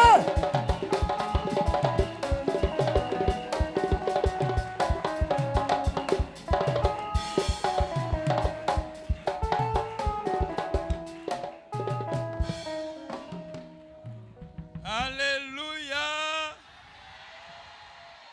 Nyamie mama fwembe ole. Benga besi nyamie uyeme ole. Alléluia. Il a annoncé Jésus d'Oumaïnou. Il dit qu'il Amen, amen. Alléluia. Amphitamon quand on éclaire à Jasso et à Srenyamien. Amen. Mama Santa Kayamara Rabu. Maï Jasso. Nyamien Tikba. Quand Aïwa Wengoulin et Diaklungue. Alléluia. Il croit en Amanya ni mani. Nyamie yasi now. Alléluia. Comment et a fait croire sur le nyamie sanou.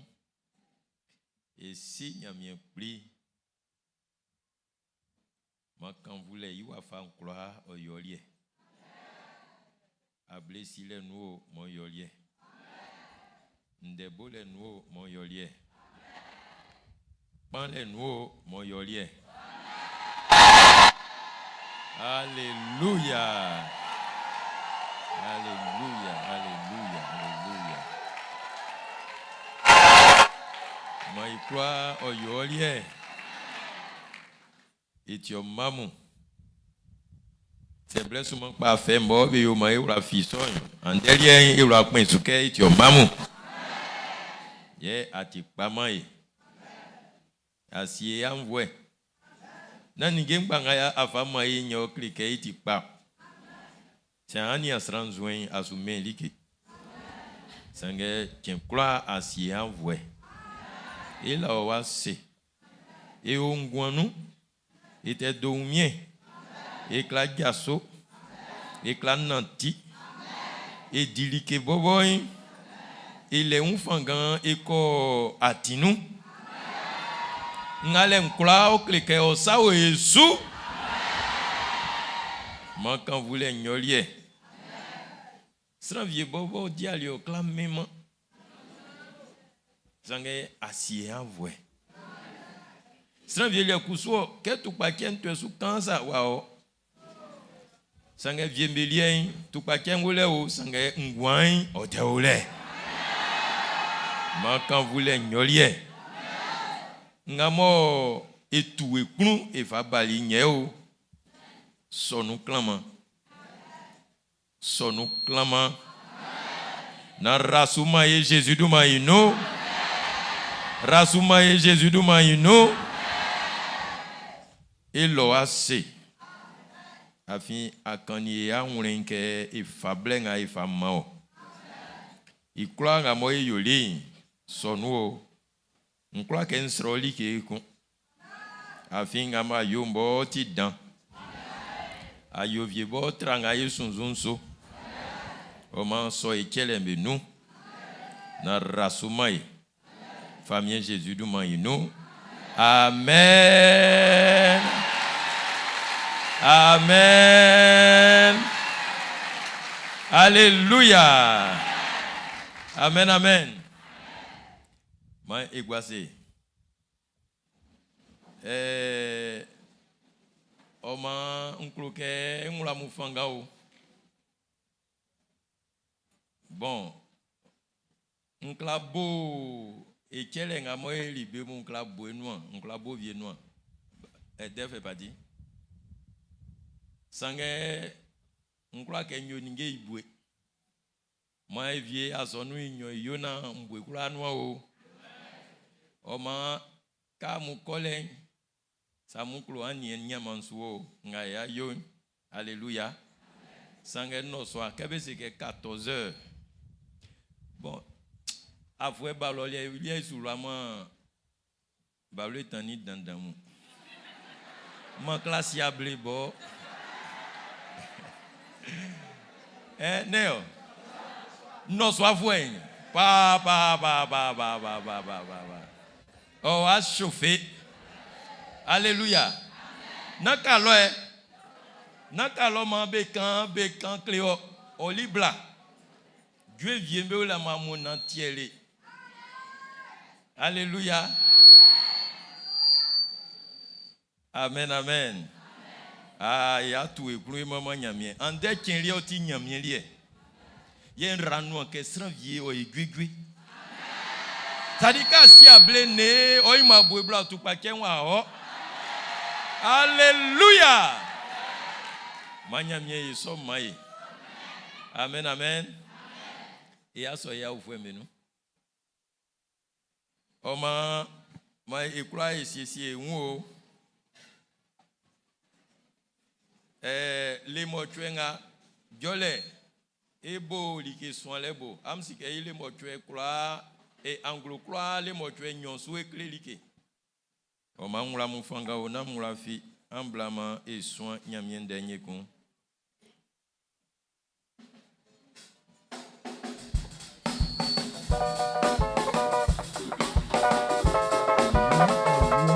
Yo amomoni balé.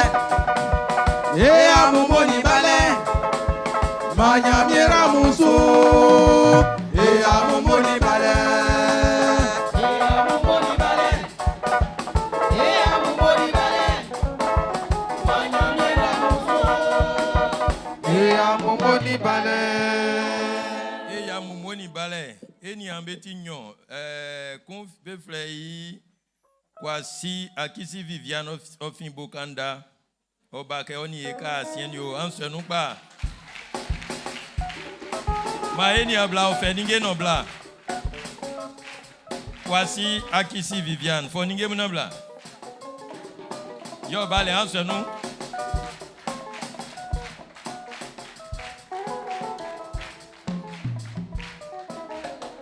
Okun eni a inyosu yele kwasi kona zaché ofin boake il osu pe nou ma esenu yo amomoni balé amomoni balé manyamiera musu amomoni balé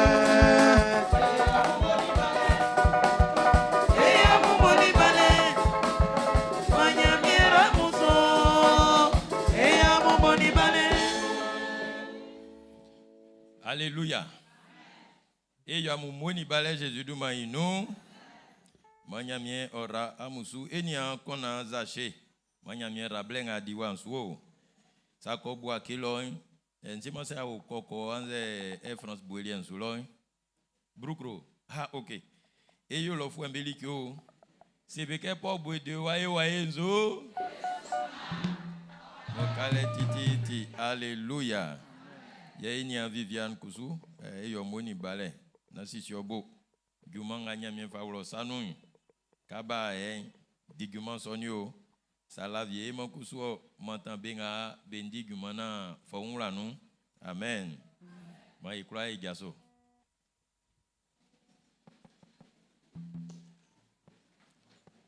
Que les motuenga et oulounouen, otieli que clé les blés. Yingamo sousou.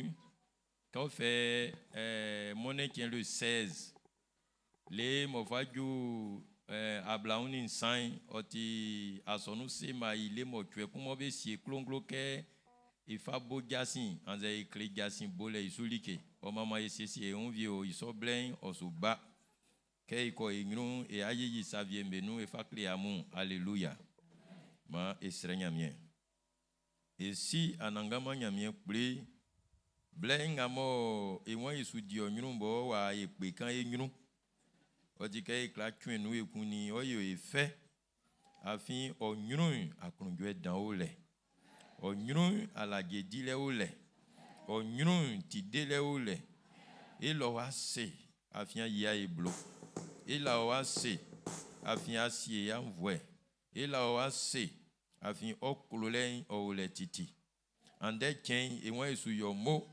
nga emiani eyie enyi yolinyo we o sonu klama na fadi oguma ya afien misre wanyele ke ajio ngluma la longa mo edi bemu be d'entra la Jésus du maïno on vlinye o resu no soin était beau o maman lembo était sous o maman lenso yo ma e so akwe o train et nous ra esandi lenso manyamien ya ungwen onyamu train ka mu fite amu kole na safi o toto amu nyro ma iwa wen o sasa mu anwren na oka Jésus nous ma itimi okpla amu no kwamu ti ale ma sura le ngamo o ti omulie mo siesi ande kenu na ma oto fon amu et mi Jésus idumanu yensrelio amen.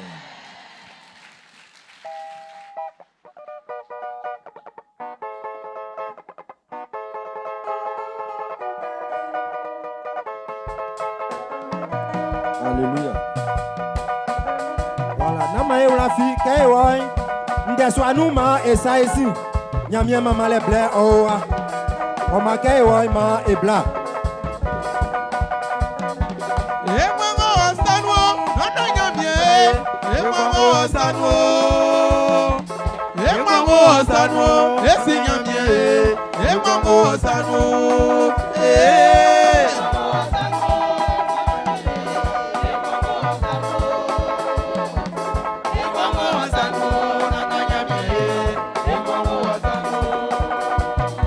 Wabani Yesui, Ewanyo, Osano, Wabasasa, Ewanyo, Osano, Umlola Yami, Ewanyo, Osano, Ewanyo, Winyami, Osano,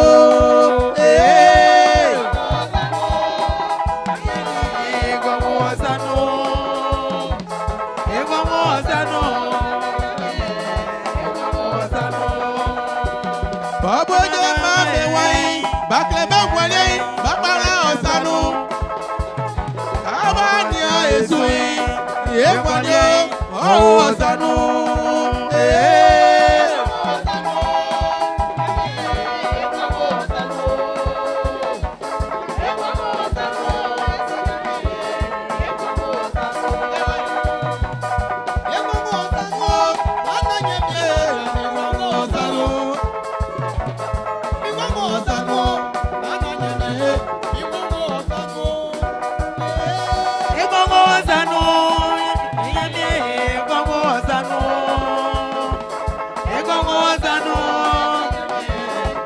Osano.